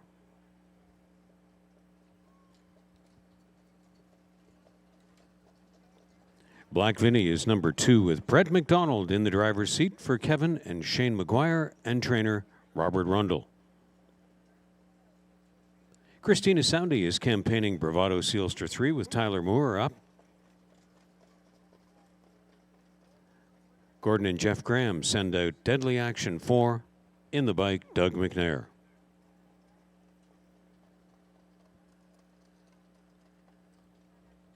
Five is Miss Brandy Kay, owned and trained by Dave O'Brien, co-owned by Rob Sparling. Jody Jameson calls the shots. Greg Dustin is campaigning 6 Dalliator for Ted Melchers and Gies Versteeg.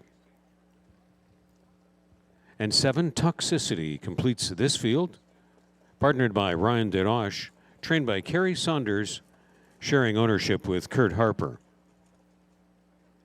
7 Toxicity raced in Dresden last Thursday and finished 5th, beat in 4.5 lengths, individually timed 1:59.1, with Dale Spence driving. Well, we have a total consensus call from all of our selectors here, and why not? Because it's a very significant coincidence here. That significance is back 2 years to the day that she won the Kin Pace right here at Clinton Raceway in a time of 1:56.4 with Doug McNair driving. She was a very handy winner here last week. Gets an even better post position today. Services of one of the nation's very best reinsmen in Bob McClure. So that certainly all adds up to all systems go, it would appear, for the 2019 champion of the Kin Pace Significance in Post 1. Good luck with all of your selections in race 6.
Under 2 minutes to post time to race 6.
Starting gate is moving.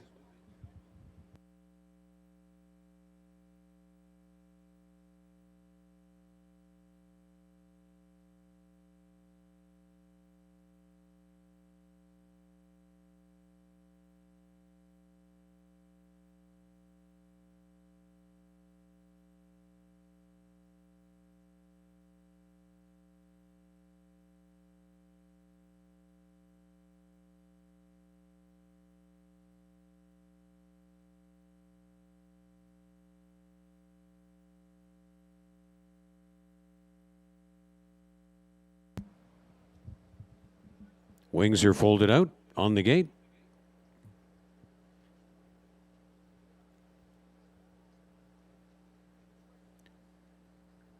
Group of sturdy mares and veteran geldings in this 6th race field.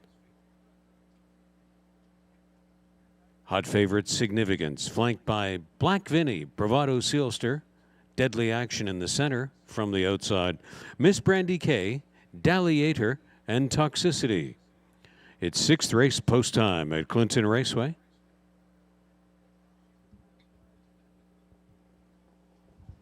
The 6th race, condition pace field is in motion at a start. And they're often pacing Significance, going to hold her position alongside Black Vinny. Deadly Action is trying to leave a little bit. And jetting to the front, there goes Deadly Action and Black Vinny.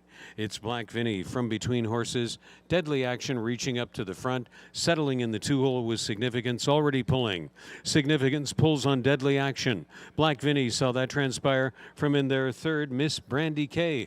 Witness to the early looping and battling from 4th on the way to the quarter call.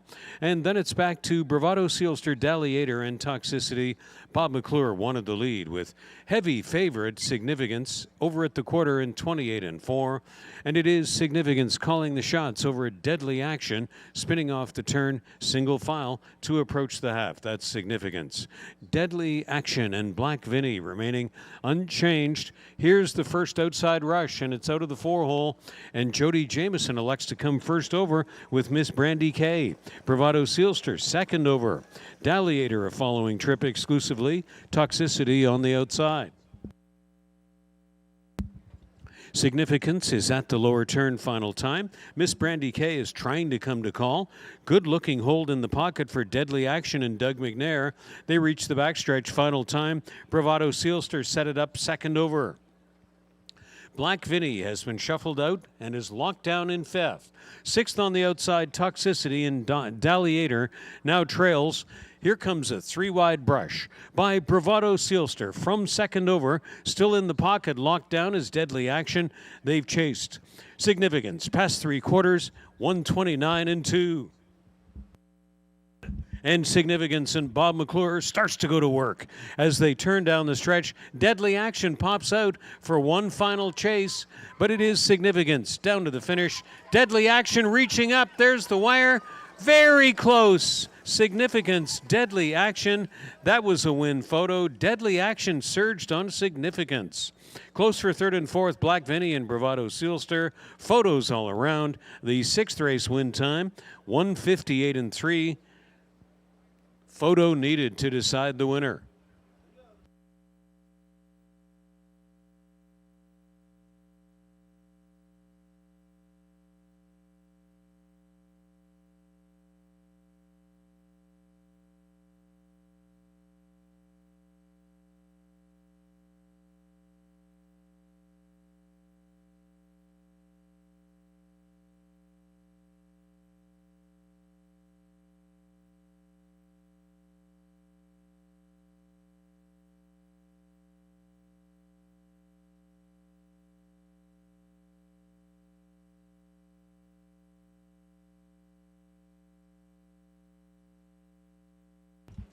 In the photo, number 4, Deadly Action, will be posted first.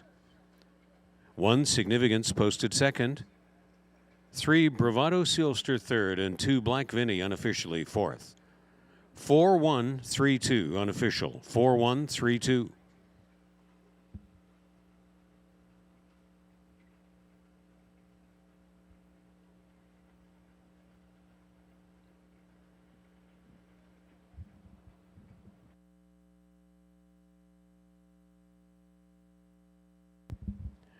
The quarters recap: 28-4, 58-2, 129-2. The win time 158-3. Deadly Action when made official.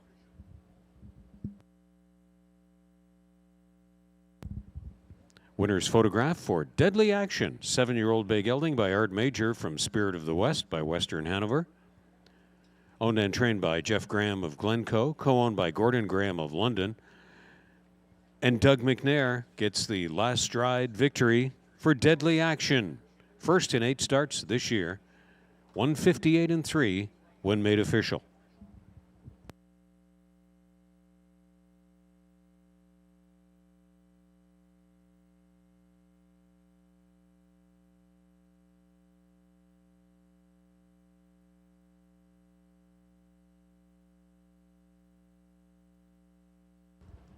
Off at 8-1, Deadly Action, 1880, 350, and 220. Significance, 210s across, and Bravado Sealster, 280. The Superfecta, 4-1-3-2, $167.40. The Exacta, $16.90. The $1 try, $28.80.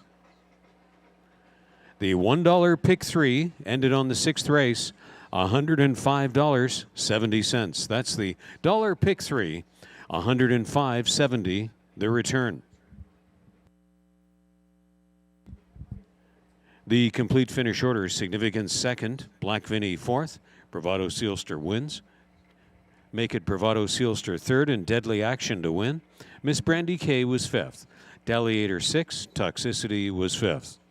From the top, 2-4-3, 1-5, 6-7.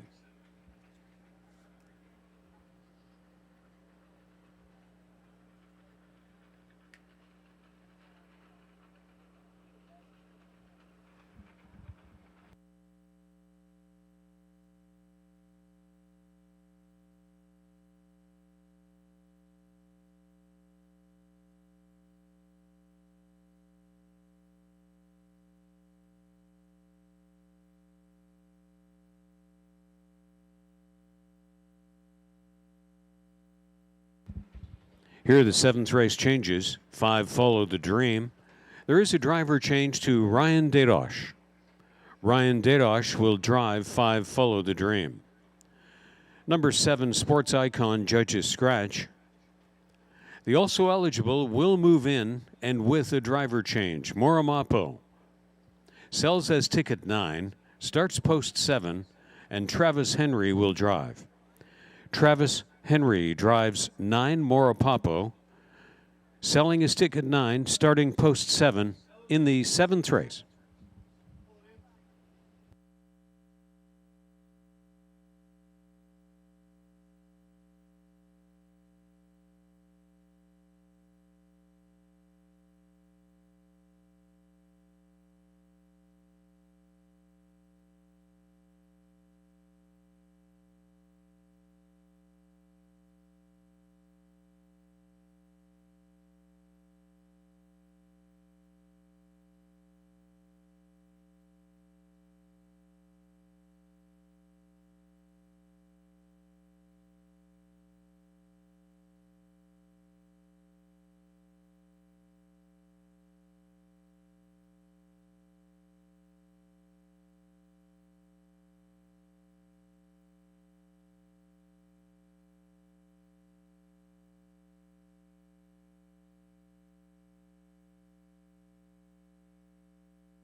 Now on display on the infield jumbo screen and TV monitors, the win photo from the 6th, showing 4 deadly action, edging out 1 significance.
Just passing the grandstand there, going last warm-up mile for the Kin Pace, Jackie of all trades in the 10th, just at the bottom turn there.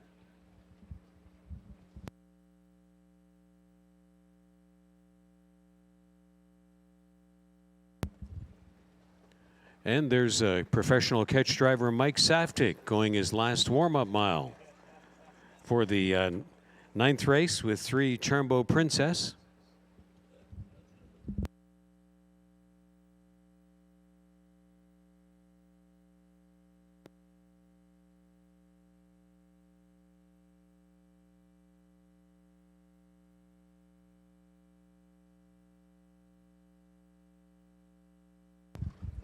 They're out on post parade for race 7. Artistic Meadow, number 1. It's Trevor Henry in the bike for Jane Shelley and Dennis Kerr.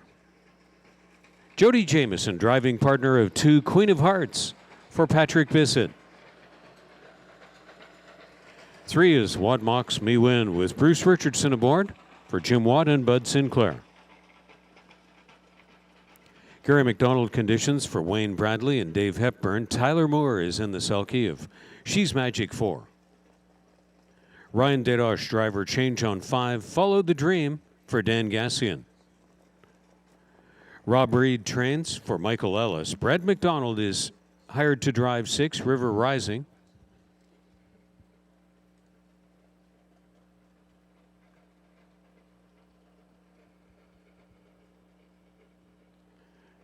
Number 7, Scratch. The 8 is Kulua Morning with Doug McNair aboard for Janet Larcombe and trainer Mike Stamp. And the 9, Moramapo, will move into race. Selling his ticket 9, starting post 7, Moramapo. Trained by John Kennedy for Sandra and Ralph Pitt. And there is a driver change on Moramapo to Travis Henry. Mares claiming pace for the 7th race. Superfecta, Trifecta Exacta, win, place, and show opportunities on the 7th. And from our selectors panel, 3 out of 4 going with 1, Artistic Meadow. Wide trip from the trailing 8 post last week. Still salvaged second in behind a hot favorite by the name of Wine Time. And sitting at even money right now, the selection of Shannon Sugar Doyle, Lou Cirella, and Ken Spikeman Warkentine. Melissa Keith, the only dissenting view, going with Queen of Hearts for Pat Bissett and Jody Jameson. Solid second choice at 7-5.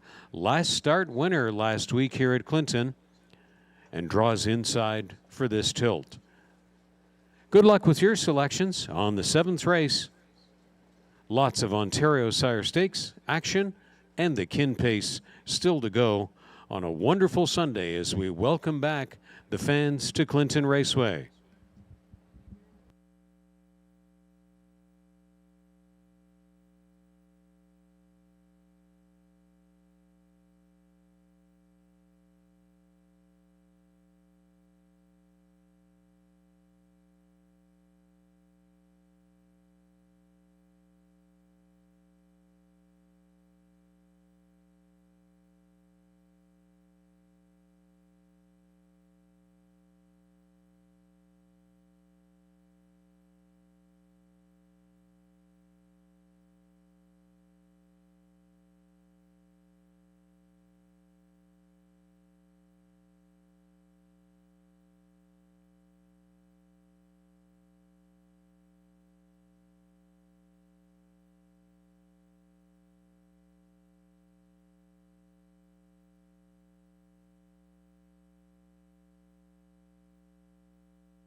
Time running out for 7th race wagers. The starting gate beginning to move into position along the backstretch.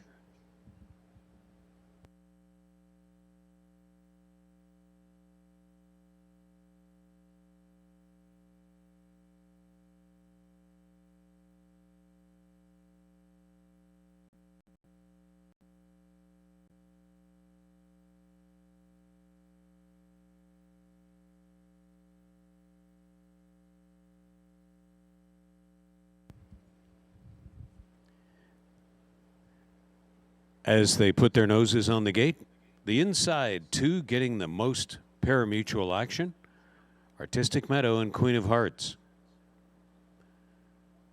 What Mocks Me Win and She's Magic with Follow the Dream start in the middle. River Rising, Moramapo to the outside, and in the 8 post is Kahlua Morning. Up to speed at the top of the stretch. It's 7th race post time. Here they come. Mares claiming pacers. In motion at a start. They're off and pacing with Moramapo flying out of there from the 7 post. And Jody Jameson has Queen of Hearts under some early urging. Trevor Henry tight to the pylons there with Artistic Meadow. And they're going to battle 3 lanes wide over to the backstretch as Queen of Hearts will back off. In behind Artistic Meadow. And that leaves Moramapo out there to drive on and put the pressure on post time 1-2 favorite Artistic Meadow. It's about 2 more lengths to What Mocks Me Win, laying off in 4th. Kahlua Morning got away in the front 5 ahead of She's Magic. Second to last is River Rising, and then Follow the Dream is the trailer. Well spaced out, and Moramapo gets the worst of it on the flank of Artistic Meadow. Queen of Hearts enjoys the pocket view. What Mocks Me Win is closed up well into the front 4, and they approach the half this way. 5 more lengths, and lagging in the backfield is Kahlua Morning ahead of She's Magic, River Rising, and Follow the Dream. They were at the half, and Artistic Meadow still hasn't shaken off the parked Moramapo. They went splits of 28, 57. 57 was the half. Artistic Meadow going a huge tempo. Moramapo finally starts to weaken. Queen of Hearts may be licking her chops from this pocket trip all the way. And What Mocks Me Win looking for more clearance. Down on the inside from 4th, that's Kahlua Morning. 3 lanes high up into the front 5. Spaced in the backfield, She's Magic, River Rising, and Follow the Dream. Artistic Meadow trying to bottom out the field. 127-1, and they've left the rest back in Grey Bruce County. Artistic Meadow and Trevor Henry opening a huge margin into the stretch drive and trying to coast it on home. Artistic Meadow will win this all alone. Here's Kahlua Morning that's up for 2nd. Queen of Hearts able to follow up 3rd. What Mocks Me Win was 4th best. She's Magic 5th. And Artistic Meadow showed the short way home. 157.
Here's the race recap. 28, 57 at the half.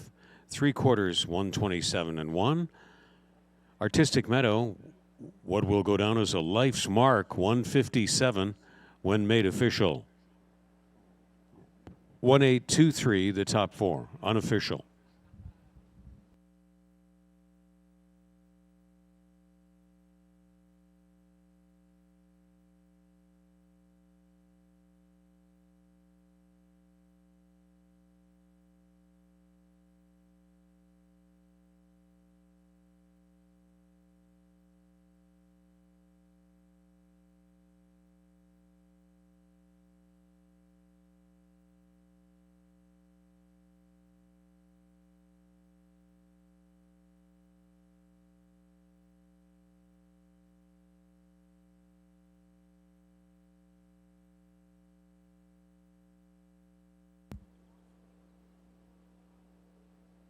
Here is Artistic Meadow returning to the winner's circle at Clinton Raceway after earning a life's mark. 7-year-old bay mare by Artistic Fella from Reg's Last Dance by Fit for Life. Trained by Dennis Kerr for Jane and Shelley Kerr of Godrich.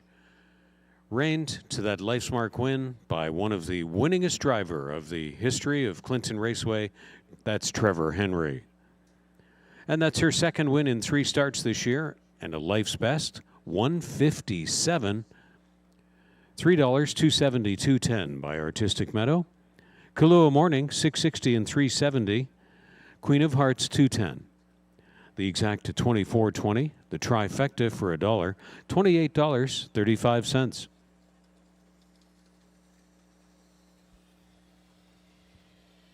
Dollar Superfecta, 85.80 for the 1823 combination.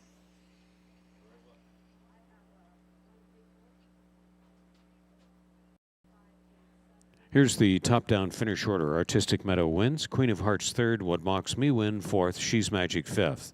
Follow the Dream was 8th. River Rising 7th. Number 7, A Judge's Scratch. Kahlua Morning 2nd. Moramapo 6. From the top, 1, 3, 4, 5, 8, 7, scratch, 2, 6.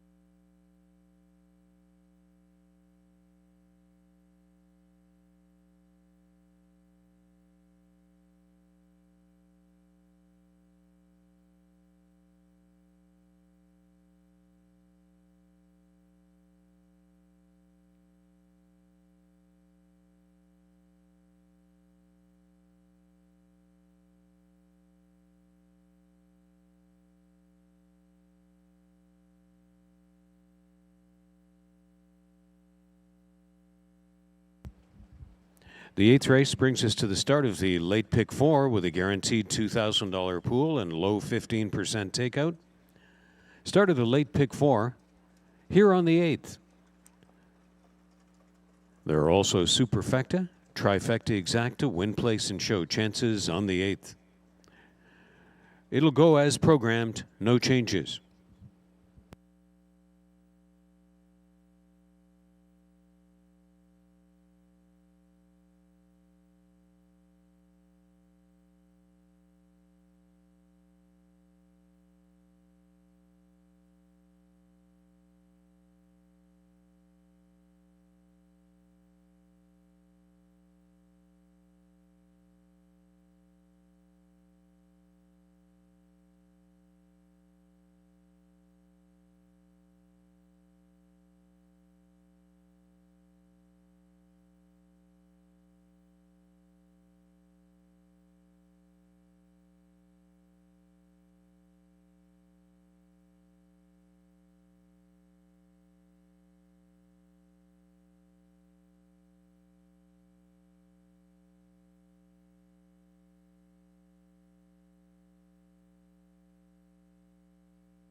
Now passing the grandstand on final warm-up for the Kin Pace is number 8, Divine Dale.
Now in the stretch, finishing her final warm-up mile for the Kin Pace Championship is number 3, Sports Duchess.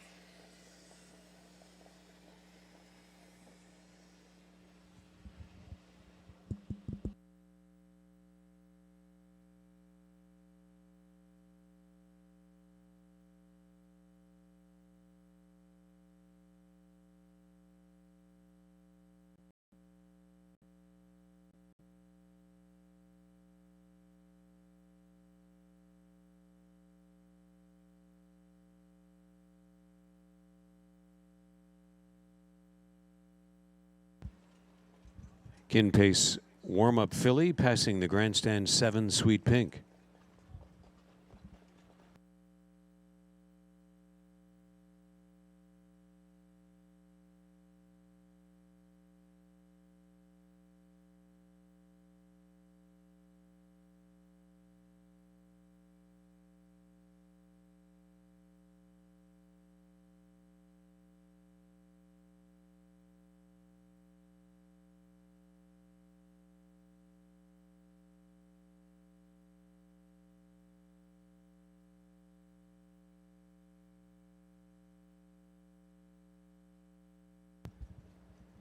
The Ontario Sire Stakes field is stepping onto the track for the 8th.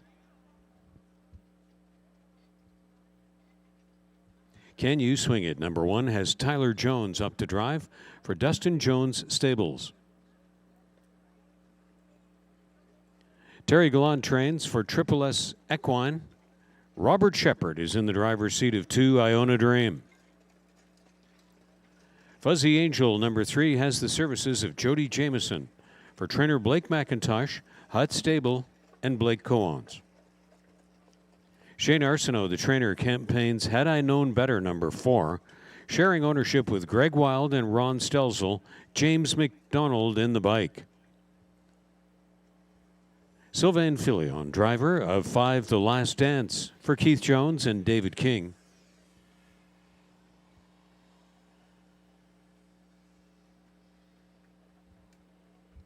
And 6 is Hope So, completing this field, partnered by Trevor Henry. Races for the Bob McIntosh Stables, CSX Stables, and Dave Boyle. They're on the track for the Ontario Sire Stakes, 3rd Grassroots Series Division. Again, the purse more than $21,000, and it starts the late pick 4. In addition to Superfecta, Exacta, Trifecta, Win Place, and Show, offered on the 8th. All but Melissa Keith going with number 3, Fuzzy Angel. Sharp tune-up, just missed by half a length. But a last quarter of 28 seconds back on June 24th at Mohawk. Fuzzy Angel and the highly productive Blake McIntosh stable sending this one into battle. The only statistic against her is that she is 0 for 13 lifetime. 8-5 on the board, but 0 for 13 lifetime has never snared a victory. Maybe that'll change today in Clinton, but that's a tough statistic. 0 for 13 lifetime for Fuzzy Angel, number 3, sitting 9-5 on the board. Melissa Keith goes with 1, Can You Swing It? For the well-known conditioner of youngsters, Dustin Jones, Tyler Jones up to drive. And Melissa Keith is swinging for the fences. Her selection is on the board at 11-1. And as we speak, with a couple of minutes to post time, Had I Known Better, number 4, is favored. Sent out by owner and trainer Shane Arsenault after a near miss in her last start, individually timed in 1:56.4. But she too goes out today in search of her first career win. So it's a compelling and evenly matched group here. The Ontario Sire Stakes coming up at Clinton Raceway.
Under 2 minutes to the 8th.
Starting gate begins to move into position along the backstretch.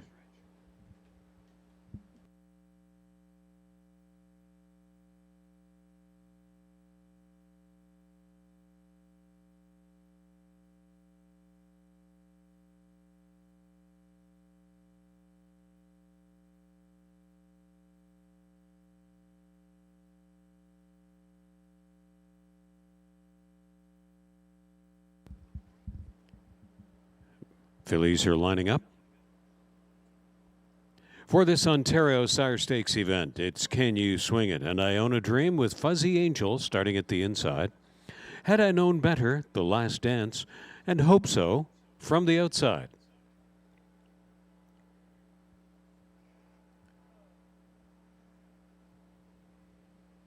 They're at the top of the stretch. It's 8th race post time. The 8th from Clinton, 3rd Grassroots Series division of the Ontario Sire Stakes.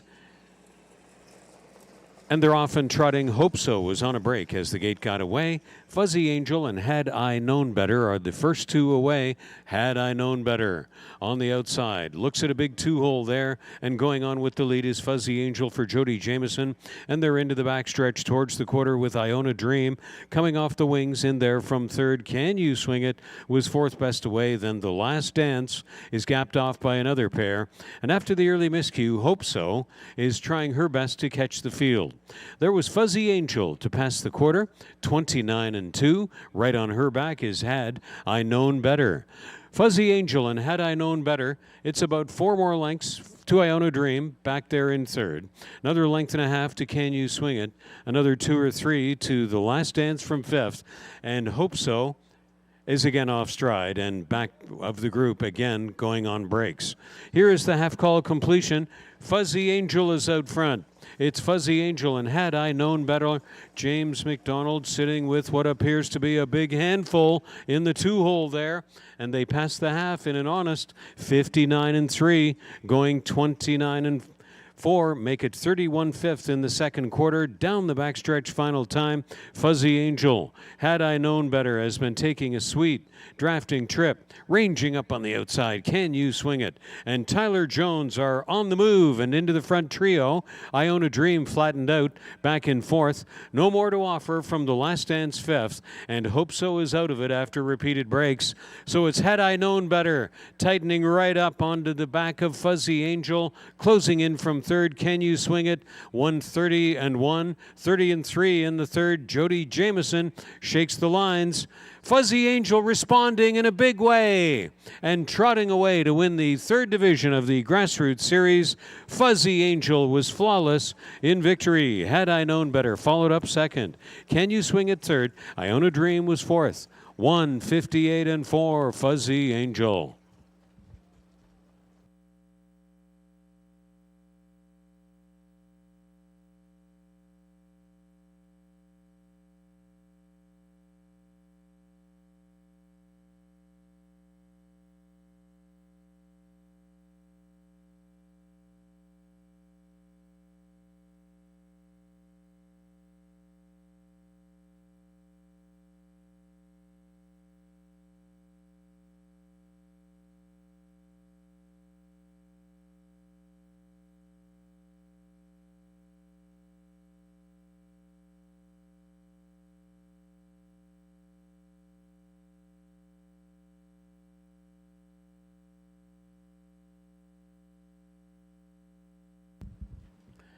Here's the race review: 29 and 2, 59 and 3, 3/4 130 and 1, and the win time 158 and 4. That's a fifth of a second better than when Profound Paragon was here to win in 159 last year, and she went on to become the Grassroots Series champion. Fuzzy Angel eclipses that by a fifth of a second in 158 and 4.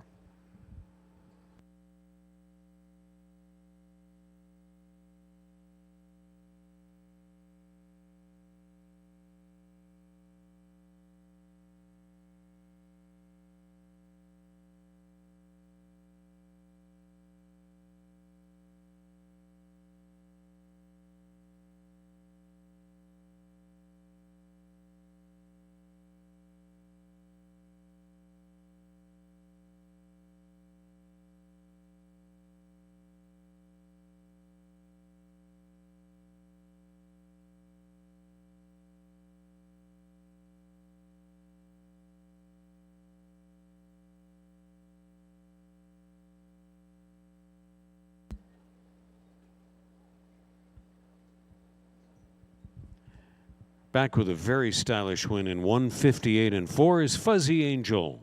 3-year-old bay filly by Archangel from Energy Drink by Malabar Man. Owned and trained by Blake McIntosh of St. George, Ontario. Co-owned by Hutt Racing Stable of Malvern, Pennsylvania. And driven to victory by last year's champion of the Kin Pace, Jody Jameson.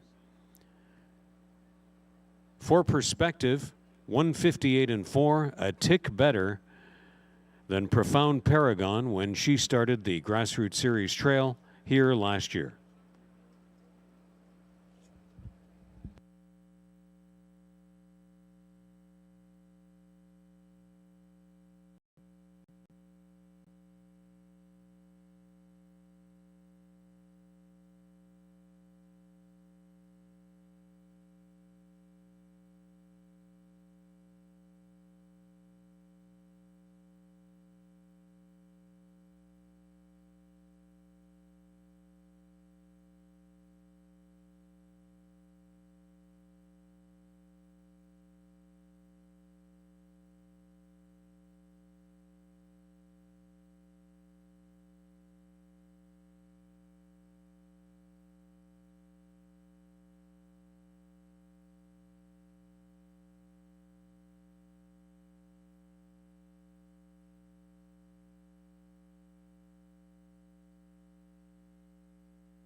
Finish order posted: Can You Swing It third, Iona Dream fourth, Fuzzy Angel wins. Had I Known Better second, The Last Dance fifth, and Hope So was sixth.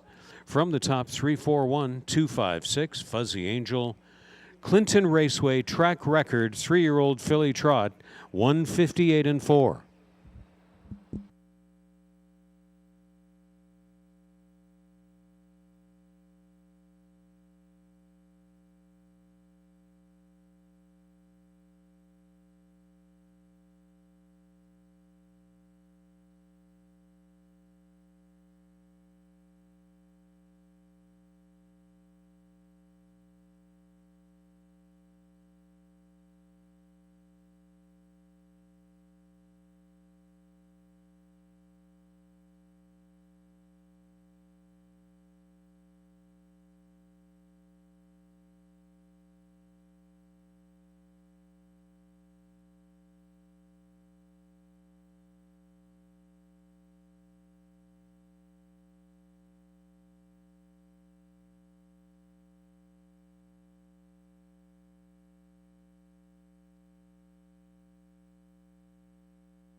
There's the late pick 4 live money update.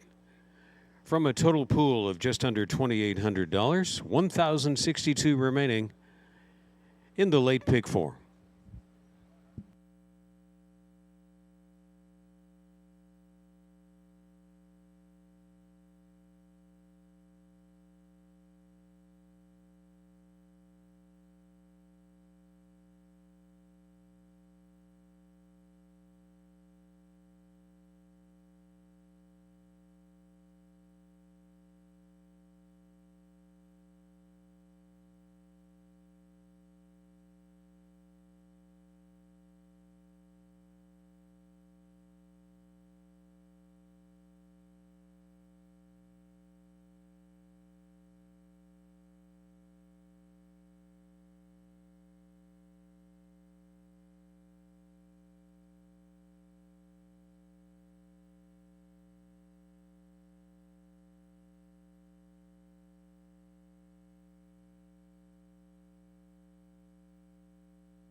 They're entering the track for the 9th race.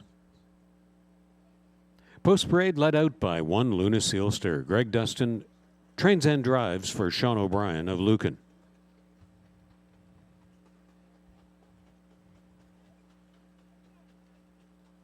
Two is Larry's Girl, racing for driver Bob McClure, Jody McClure, and trainer Josh McKibben.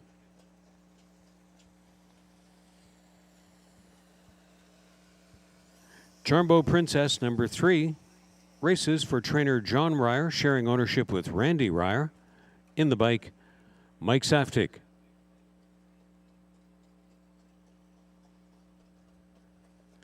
Steve Byron partners for John Back's back stable. 4 is Havana Moon.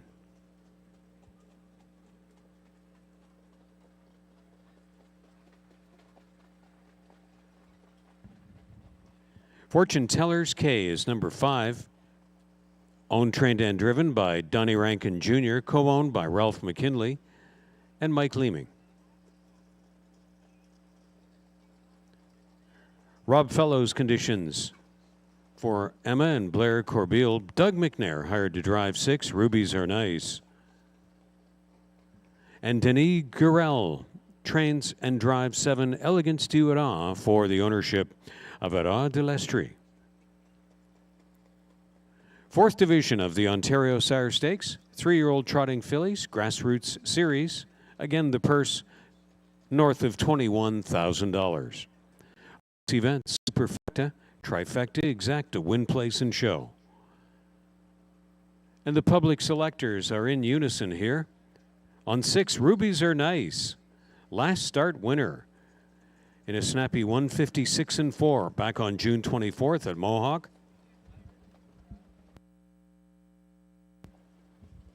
And divided opinions on 2s and 3s for the lesser shares, along with number 5, Fortune Tellers K. the second choice of Melissa Keith. Otherwise, all the selectors going big on Larry's Girl and Charmbo Princess for lesser shares. Track record performance in the last division for Fuzzy Angel. The 9th race coming right up in the Ontario Sire Stakes. It's Kin Pace Program Day at Clinton Raceway 2021.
Less than 2 minutes to the 9th race.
Time winding down for 9th race wagers.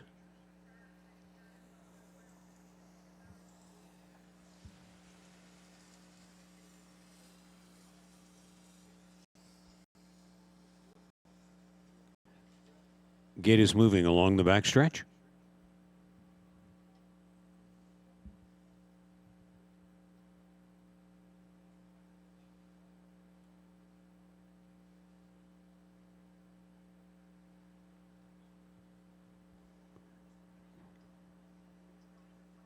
And the drivers are under instruction to bring them up onto the gate.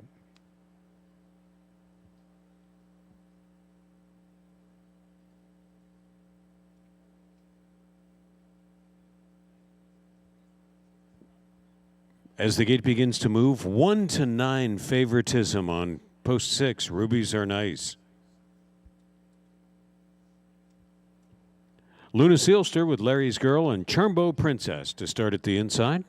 Havana Moon, Fortune Teller's K, overwhelming favorite Rubies Are Nice, and Elegance Do It All. It's 9th race post time in Clinton.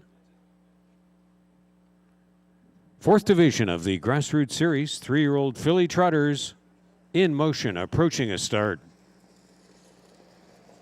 They're off and trotting, and it's Fortune Tellers K and Donnie Rankin Jr. trying to beat them out of there. Havana Moon and Steve Byron with an aggressive gate rush. Charmbo Princess was off stride a few steps there. On her flank, past the trouble, the hot favorite Rubies Are Nice is off stride. Rubies Are Nice has made an early break there. Coming on into the front four is Elegance Do It All. Off stride, Luna Sealster. Larry's Girl is in the backfield. And the 1-9 favorite went up in the air in the first turn. Rubies Are Nice. It's wide open now. Here comes Charmbo Princess after a break of her own. She's going to rush to the lead. An action-packed opening quarter. And now it's Charmbo Princess out in front for Mike Saftik, midway on the turn. Racing along in second was Havana Moon after a big gate rush, and they approached the halftime completion in an action-packed ninth race. Charmbo Princess is out in front by 2 or 3. Then Fortune Tellers K just 10 behind tucked behind Havana Moon. 3 more lengths to Elegance Do It All, ahead of Larry's Girl. Coming to the outside is Rubies Are Nice, about 8 lengths to Totally Redeem Herself. Luna Sealster is way back of the group. They passed that half in 1 minute and 2, and onto the backstretch, Charmbo Princess opens 3. Back in second is Havana Moon. Fortune Tellers K third. She comes out right in front of Rubies Are Nice there on the backstretch. But it's Fortune Tellers K moving up on the outside now. Rubies Are Nice only 4 lengths away from redemption time as they pass 3/4, going on to the final turn. Improving a position, Larry's Girl ahead of Elegance Do It All, and way back is Luna Sealster. So it's Fortune Tellers K stalking Charmbo Princess. Rubies Are Nice is all the way back up to third, and they turn for home in the 4th Grassroots Division. Charmbo Princess off stride in late stretch. Fortune Tellers K and Donnie Rankin Jr. inherit this victory. Larry's Girl coming on for second. Finishing third, Havana Moon. Rubies Are Nice again off stride in late stretch. Bombs away in the 4th Grassroots Series Division, 201 and 4.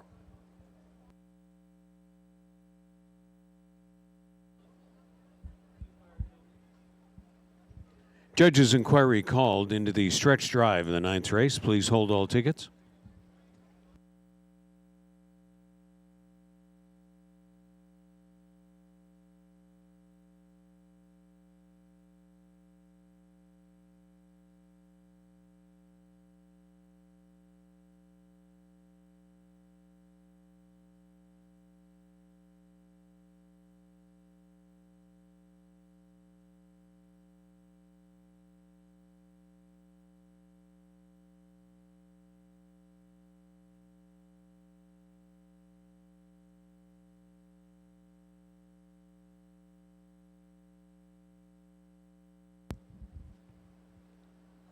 Judges' inquiry into the stretch drive of the 9th race.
Back to the victory photograph.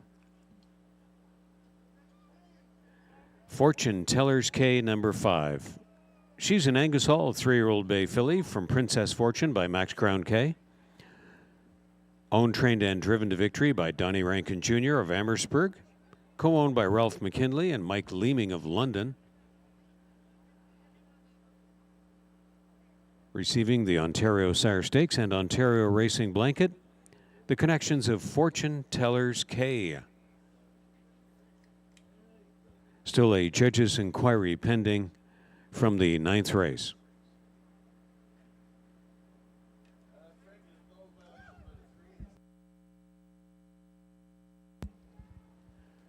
No racing rules violations by the braking number 3 in the stretch, who will be left up in 4th position.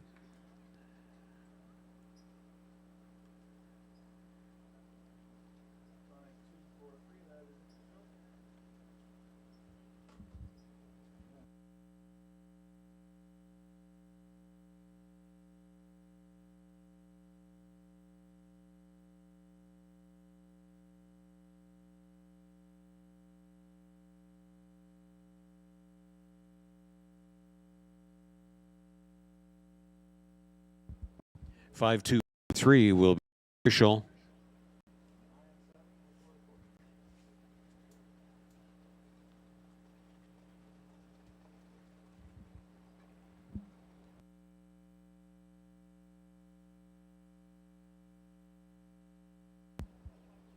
I guess. Yeah, absolutely. She's small horse and she's handy on a half. So. Yeah, well, that was the key today, right? Exactly. I mean, opportunistic. Exactly. You had her in the right position to really take advantage of some miscues there, and she stayed with it. So, at what point did you know you were a winner? When Mike run through the stretch. Well, listen, that's a fantastic victory there, and sometimes, you know, it's just being opportunistic and being in the right place at the right time. So, congratulations, sir. Yeah. Thank you very much. All right. Thank you. Back to you guys. All right, thank you, guys. Yeah, Donnie, Nate. And that live post-race interview with Donnie Rankin Jr. was provided for us by the COSA TV broadcast. Greg Blanchard, Mark McKelvey anchoring the show today, along with producer Curtis McDonald. Great to have you at Clinton Raceway. The crew from COSA TV. Fortune Tellers K 45.30 to win. Let go at 21 to 1. 8, 10, and $5. Larry's Girl, the only other one in the field wearing the trotting hopples, they finish 1-2 in this particular event. 7, 10, and $3.70. Havana Moon, $11 to show. The exacta was $194.10. The dollar try, $715.65.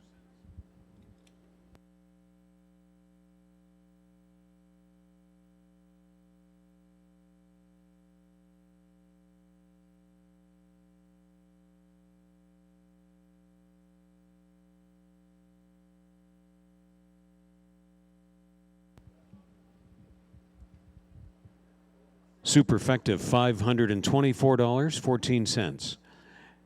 Paying on 524 all in the field. 524 all in the field, the 20-cent super. Kicks back $524.14. Here's the complete finish order.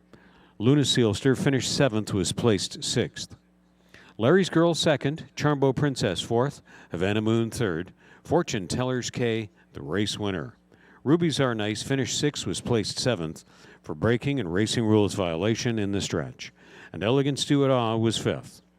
From the top down, 624, 3175. Rubies Are Nice, 6th place 7th for a violation of the braking and racing rules in the stretch.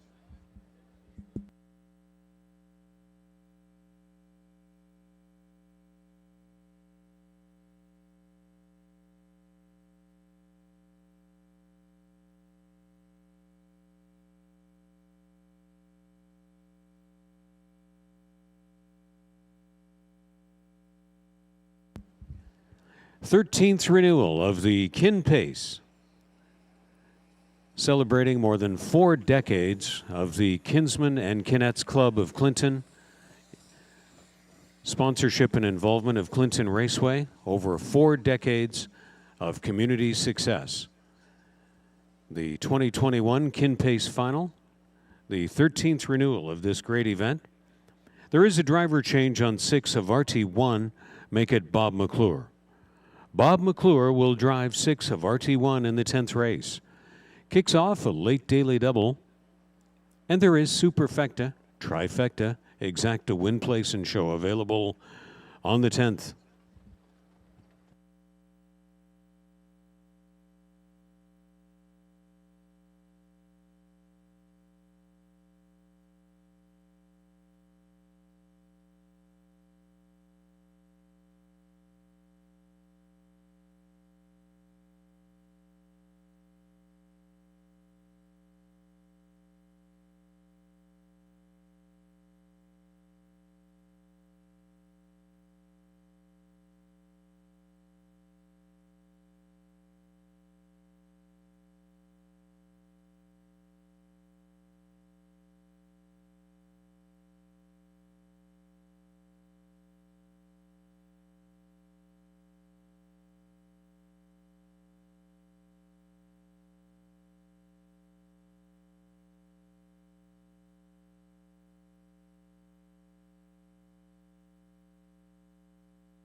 Well, the late pick 4 stands to pay off large as only $13 remains in live money after the 9th race 21-1 upset. $13 live money remaining in the late pick 4.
Couple more notes of history here on the upcoming Kin Pace. The track and stakes record established in this event, 3-year-old pacing fillies. Write Me a Song, 154-3 with driver Louis Philippe Roy in the 10th edition of the event back in 2018. Doug McNair and Trevor Henry are the winningest drivers in the history of this event. Trevor does not have a mount in this particular final, but Doug McNair has 3 previous wins in this event.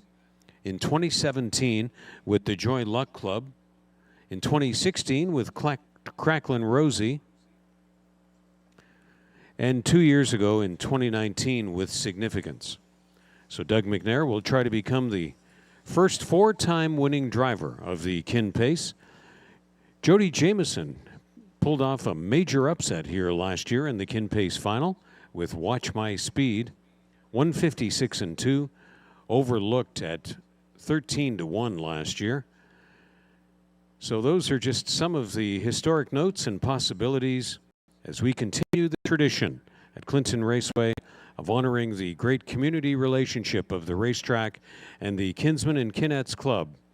Thank you all at the Kinsmen and Kinettes Club for your unwavering humanitarian and very important community work.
Field is entering the track for the Kin Pace Championship Final.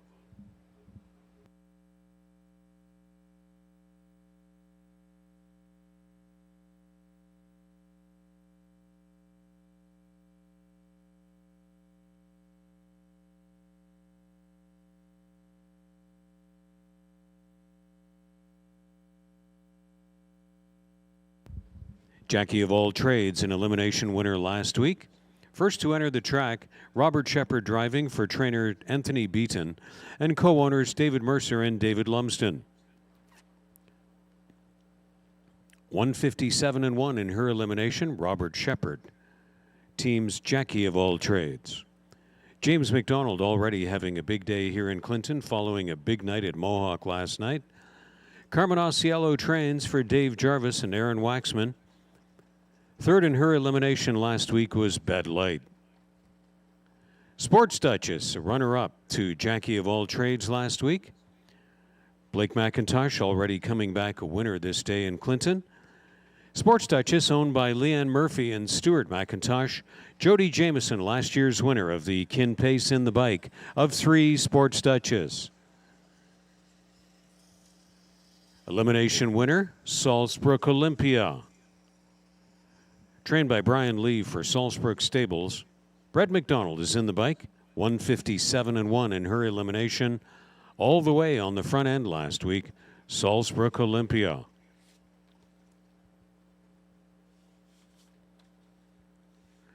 Fastest elimination winner last week was a Better Game, number 5. Doug McNair in the bike, trained by Blake McIntosh, who co-owns with John Nislik and Ridgeway Racing. 3-time winner in 8 starts this year, and Doug McNair seeks to become the first 4-time winning driver of the Kin Pace. He's got a top chance here with one of the favorites, a Better Game. Rapidly become, in recent years, one of the nation's top catch drivers, Bob McClure picks up the mount on 6 of RT1 for owner and trainer Ryan Stewart of London. Third in her elimination last week, picks up Bob McClure today, 6 of RT1.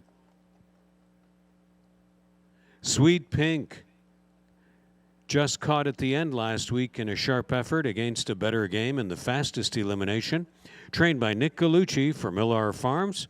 Nick Gallucci, a big winner at Mohawk last night. Jonathan Drury in to drive. Sitting on the board at 9-1 and all kinds of gate speed.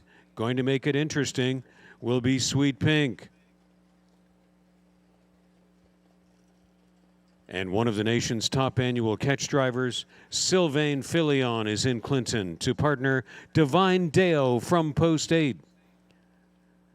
For the East Coast connections of Joseph Wilkie and Wayne McCrae of Nova Scotia, trained in Ontario by Marcel Barrio after being developed at Charlottetown Driving Park by Gilles Barrio. Sylvain Filion drives Divine Dale. What a great field this year. So many possibilities. $58,300, the Kin Pace final, the 13th renewal.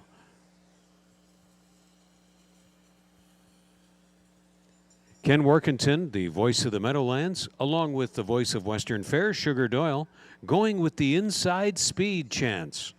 And sitting at 8-5 on the board is Jackie of all trades. Lou Cirella thinks a Better Game is the one to go back to after her impressive elimination win. Although she was kept gingerly off the gate last week, got away last in the field of 6 after being kind of babied around the first turn by Doug McNair, then circled the field. So it will be interesting to see how Doug McNair plays it today with a Better Game. Salzbrook Olympia, finally, the top call of Melissa Keith, who does great weekly selections for us here, and you can check her out in publications like harnessracingupdate.com, and her selections always appear along with her insights on ontarioRacing.com. We want to salute the grooms of these fillies. Riley Murphy is the groom of number 1, Jackie of all trades. Michelle Oslin, grooming 2, Bed Light. Chantel Vincent, the groom of 3, Sports Duchess. Trainer Brian Lee doing his own work on Salzbrook Olympia. A Better Game, groomed by Amelia Gillespie. Courtney Pollard, the groom of Havarti 1. Kurt Hartnett, the groom of Sweet Pink, and Cindy Rapson, the groom of number 8, Divine Dale. The field of 8 is on the track and going their final score-outs for the 13th renewal of the Kin Pace, only at Clinton Raceway.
Starters issued the drivers the 2-minute warning.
One minute was the warning from starter Brad Piddock. 1 minute.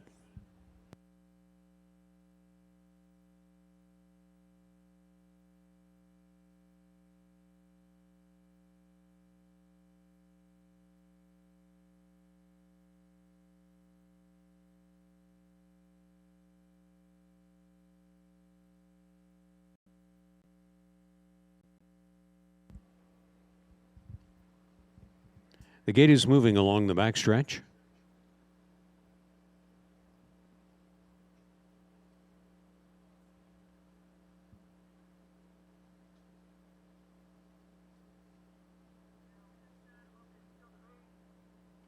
Multitude of possibilities, a real driver's race here with the evenness and keenness of the competition this year. The gate is in motion. Jackie of All Trades and Bet Light with Sports Duchess to start at the inside. Salzburg Olympia, then A Better Game and Havarti 1, and Sweet Pink to the outside rank, and in the trailing 8 post is Divine Dale. Here we go, ladies and gentlemen, the 2021 edition, 13th renewal. The Kin Pace at Clinton Raceway at the top of the stretch. The purse, $58,300. The Kin Pace final at the start. And they're off and pacing. Sports Duchess and Sweet Pink are the two leaving hard. Sweet Pink on the extreme outside. And, of course, Jackie of All Trades with her post-1 draw luck. And off stride went Sweet Pink. Sweet Pink is off stride in that first turn. Jackie of All Trades away with the lead. Sports Duchess and Jody Jameson plug in for the 2-hole journey. Bet Light came away in third, and A Better Game landed down in the front 4. Salzburg Olympia was only 5th best away. Ahead of Havarti 1 and Divine Dale is 7th, and after the first turn break, Sweet Pink is back of the field, and Robert Shepard is slamming on the air brakes there. After the opening quarter in 28 and 3, Jackie of All Trades will bring him off the turn and up to the half, with Sports Duchess and Jody Jameson firmly planted in the deuce bet light. James McDonald, they've been traveling along well. Now what is the favorite going to do but come first over? Doug McNair has to come first over right now with a better game. A better game gives a second over toe to Salzburg Olympia. Shuffled back to 5th is Bet Light along the inside, and up and moving third over is Divine Deo over to the backstretch. The last pair are Havarti 1 and Sweet Pink, and they turn to the three-quarter pole, separated by a quarter of a length out on the lead. It's Jackie of All Trades inside and a better game on the outside. Sports Duchess has enjoyed the pocket view. Salzburg Olympia in a great spot, second over. And Bet Light reclaims 5th down in the inside, ahead of Divine Deo 6th. And then back to Havarti 1 and Sweet Pink out of it. And 3 wide already. There goes Salzburg Olympia, 3 wide from second over. A better game has been passed, cutting the mile, Jackie of All Trades. Here comes Salzburg Olympia, and Brett McDonald to the late stretch lead, bursting through Sports Duchess. Salzburg Olympia captures the 2021 Kin Pace. What a great second over drive by Brett McDonald to pull off that victory over Sports Duchess and Jackie of All Trades. And it is Salzburg Olympia 156 and 3.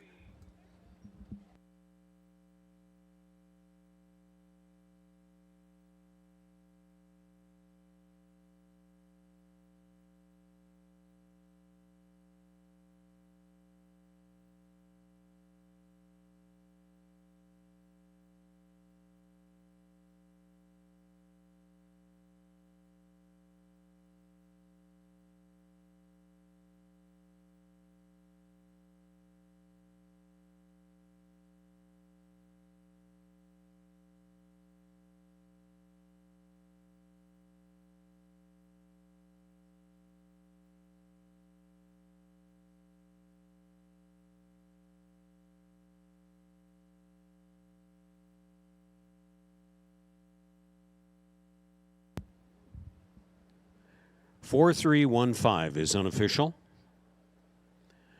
The quarter times recap 28 and 3, 59 and 3, 128 and 1. Salzburg Olympia 156 and 3.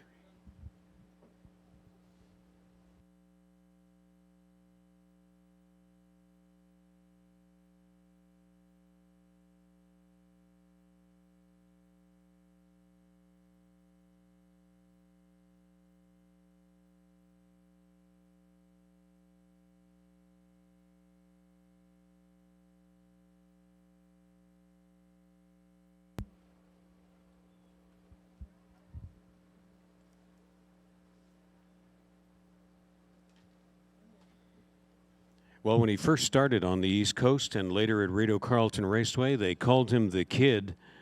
But Brett McDonald can't be called the Kid any longer. That second over trip was straight out of the driver's textbook to capture the 2021 Kin Pace. Salzburg Olympia, 3-year-old black filly by Big Jim. From Racino Star by Kem's Card Shark. Trained by Brian Lee, undefeated in 4 starts here in Ontario this year, all with Salzburg Olympia for Salzburg Stables of Windsor, Nova Scotia, and Brett McDonald employing perfect tactics for the win.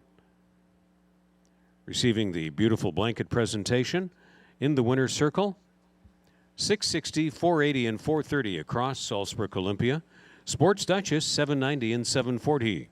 Jackie of All Trades, 250, that exacta, 85.50. The dollar try, $110.75. The dollar super, $263.60 for the combination of 4, 3, 1, and 5. The complete finish order was Jackie of All Trades 3rd, Bet Light 5th, Sports Duchess 2nd, Salzburg Olympia the winner.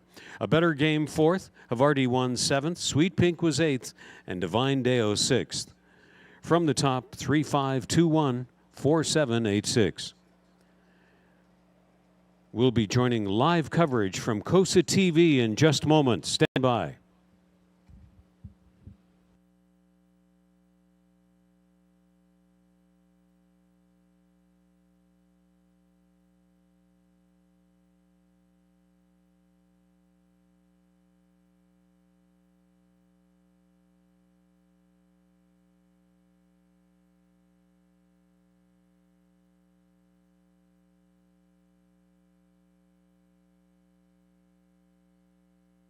Bit about the trip there. Going into it, I wanted to see if I could get Dougie in front of me because he was the best one to follow, and I knew if she got a second over trip right to the head of the lane that she'd be good. Yeah, and she seemed really handy in all of her efforts this year. You never really have to rush this one off the gate, and today an off the pace score, so now she showed versatility. Yeah, she's very versatile. You can do it any way you want. Awesome. Well, you know what? You came into this with confidence. We were talking earlier, and you thought that you had the best filly in the race. Yeah. She certainly proved it today. Tell us a little bit about the relationship with Brian Lee in this one. Yeah, Brian got her to train, and then I was lucky enough to keep driving her, so that was great. Awesome. Well, right now you've now won 6 in a row for Salzburg Olympia, and certainly big things to come from this filly in the grassroots this year. Who knows? Maybe even beyond that. Awesome job, Brett. Congratulations. Thank you very much. The post-race interview comments by driver Brett McDonald included his thanks to trainer Brian Lee for the drive on Salzburg Olympia, and tactically that he wanted Doug McNair in front of him, and that worked out just textbook second over. Congratulations to Brett McDonald, Brian Lee, Salzburg Stables of Windsor, Nova Scotia, winning a thrilling edition of the Kin Pace at Clinton Raceway.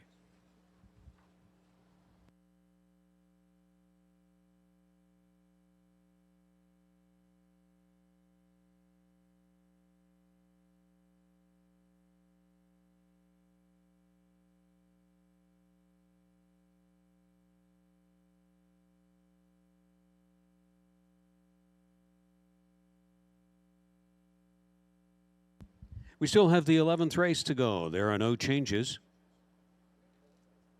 No changes in the 11th.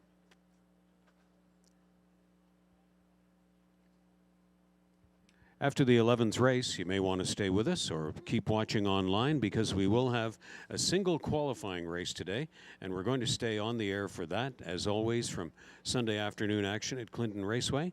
Still the 11th race and the qualifying race to go.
We again want to thank all of you, our great fans at the picnic tables and in the grandstands. It's been awesome to have you back this day.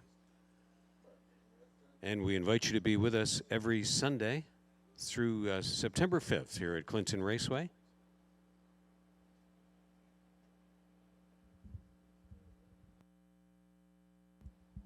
Here comes the field for the 11th race, the Bartlett's Dinner Dash. Gift card from Bartlett's Bakery and Restaurant in Clinton. Fantastic spot. Witness in the Shadow is number 1, driven by Bruce Richardson for Lindsay and Bud Sinclair. Ross Batten teams Dazzlin' Rosie 2, along with Dr. Paul Rutherford. Lacey McCabe training for Cheryl Cherry and Glenview Livestock. Bob McClure hired to drive. Number 3, Ceaseless. Mock Mine Blue is number 4, services of Jody Jameson for Pat Bissett. Ms. Megan Sparkle, number 5, Mark and Megan McCormack. Send out this filly into battle with Tyler Moore in the bike. Pretty Boy Duke is number 6, services of Trevor Henry for Lacey McCabe and owned the ownership of Glenview Livestock.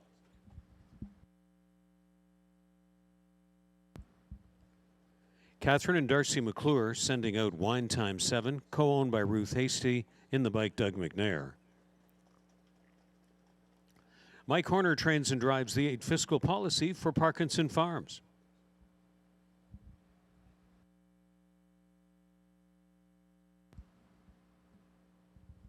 They're all on the track for the 11th and final Superfecta, Trifecta Exacta, Win, Place, and Show on the 11th from Clinton Raceway.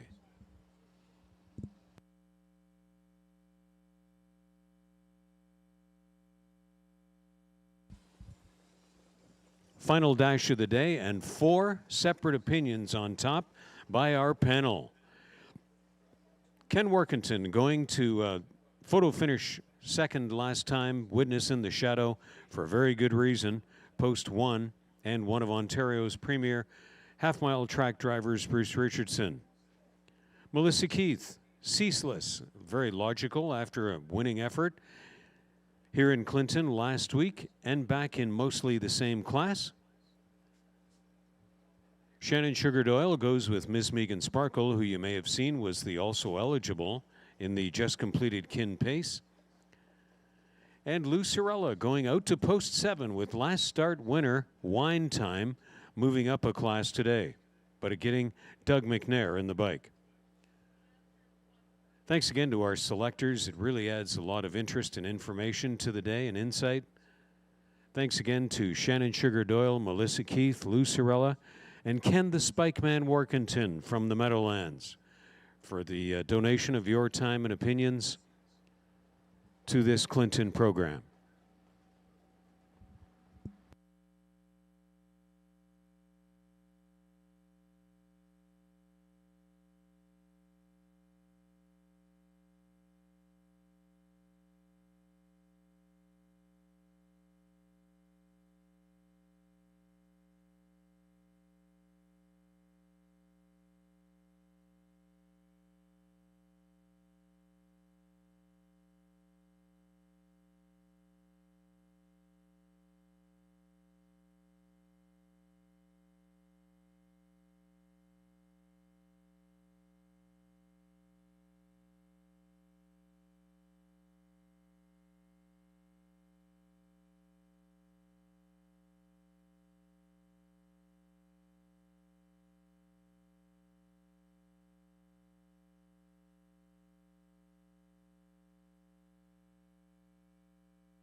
Starting gate is moving along the backstretch.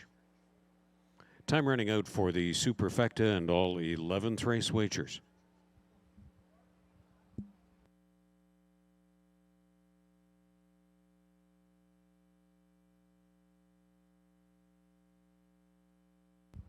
They're called to the gate.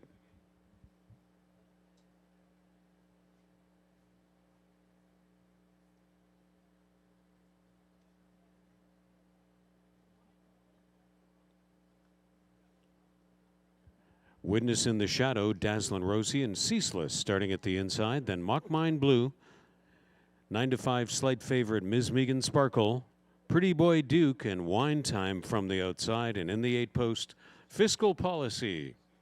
It's 11th race post time from Clinton Raceway. Here they come.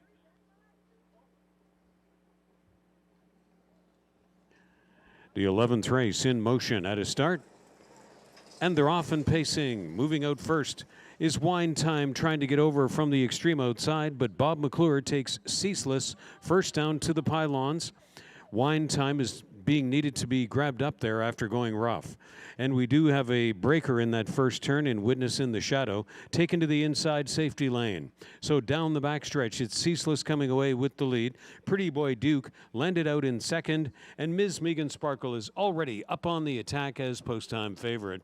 And recovering fourth, Wine Time on the outside and on the move. As they pass that quarter, sitting fifth and watching all of this transpire has been Mock Mine Blue ahead of Dazzlin' Rosie and Fiscal Policy. And rounding the turn, Wine Time, after the early bobble in that first turn, gets the worst of it. On the outside at the hands of Ms. Megan Sparkle as they'll pass the grandstand up to the half. Ms. Megan Sparkle showing the way. Wine Time has had a wide and eventful journey. Ceaseless has enjoyed a pocket view. Pretty Boy Duke is in a great spot, fourth on the inside. Just ahead of Mock Mine Blue and Dazzlin' Rosie and Fiscal Policy. And they move over to the backstretch, final time. Still going, Ms. Megan Sparkle out on the point. Ceaseless enjoys that pocket view. Wine Time is going the wide way this Sunday in Clinton. Mock Mine Blue closer second over in the front four. And then it's back to Pretty Boy Duke, Dazzlin' Rosie, and Fiscal Policy as they go past three quarters. Ms. Megan Sparkle tries to get rid of Wine Time once and for all on that final turn. Mock Mine Blue is looking wider there, but hasn't picked it up yet. And Trevor Henry comes right on through with Pretty Boy Duke into a more snug pocket. They're all chasing Ms. Megan Sparkle into the stretch, coming out for the drive. Pretty Boy Duke, who saved ground on the final turn, earplugs out late, going to win. Pretty Boy Duke, a well-driven winner. Running down Ms. Megan Sparkle, and close for third and fourth, Ceaseless and Dazzlin' Rosie right there, as Pretty Boy Duke gets a major league drive from Trevor Henry to win the 11th.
Quarter times recap: 29-2, 58-2, 128-4, and the win time 1:59 1/5.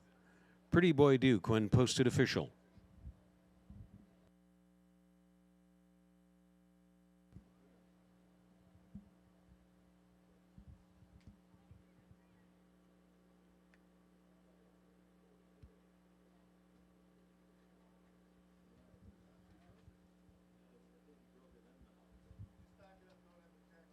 Pretty Boy Duke is back.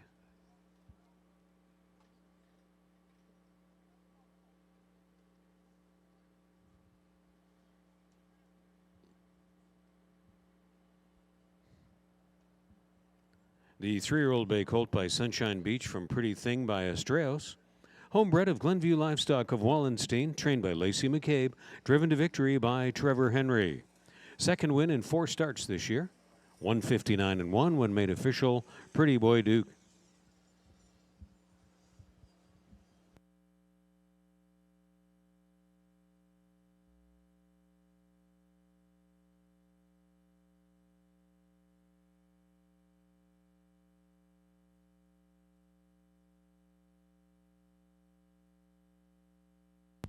Pretty Boy Duke was off at 8-1 to kick back $18, $9.30 and $6.40. Miss Megan Sparkle $2.90 and $2.30. Ceaseless $2.90. The Dollar Super $307.30. The late pick 4, 3 out of 4, $101.90. That's 3 out of 4 needed in the late pick 4, and the return almost $102. The exact is $77. And the $1 try, $110.30.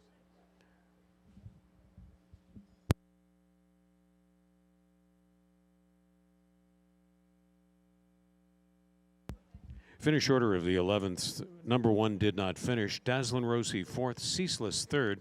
Mock Mind Blue is 5th. Ms. Megan Sparkle 2nd. Pretty Boy Duke the winner, Wine Time 7th, and Fiscal Policy 6th. From the top, it's did not finish, 4-3-5-2-1-7-6. Still have on track to come the qualifying race. Those of you departing at this time, we hope to see you again next Sunday and all Sundays through to September 5th. With post time at 1:30 p.m. Check the website often for the free race program, live stream, upcoming events, and much more at clintonraceway.com.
Now on the track and readying to go to the gate.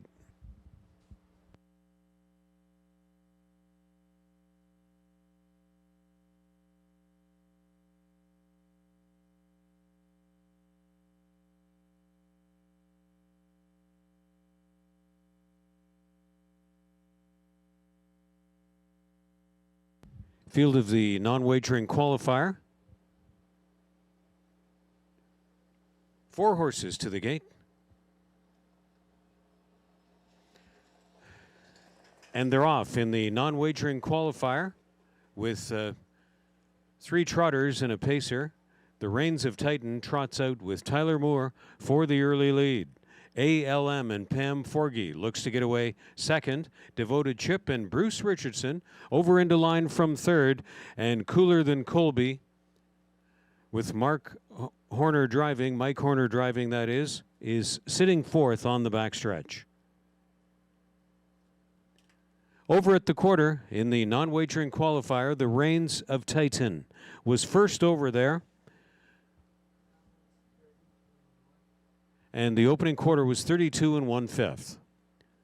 The Reins of Titan 32 1 in the opening quarter of this non-wagering qualifier. As they come off the turn, ALM and Pam Forgy sitting second. Devoted Chip and Bruce Richardson sit third. And Cooler Than Colby with Mike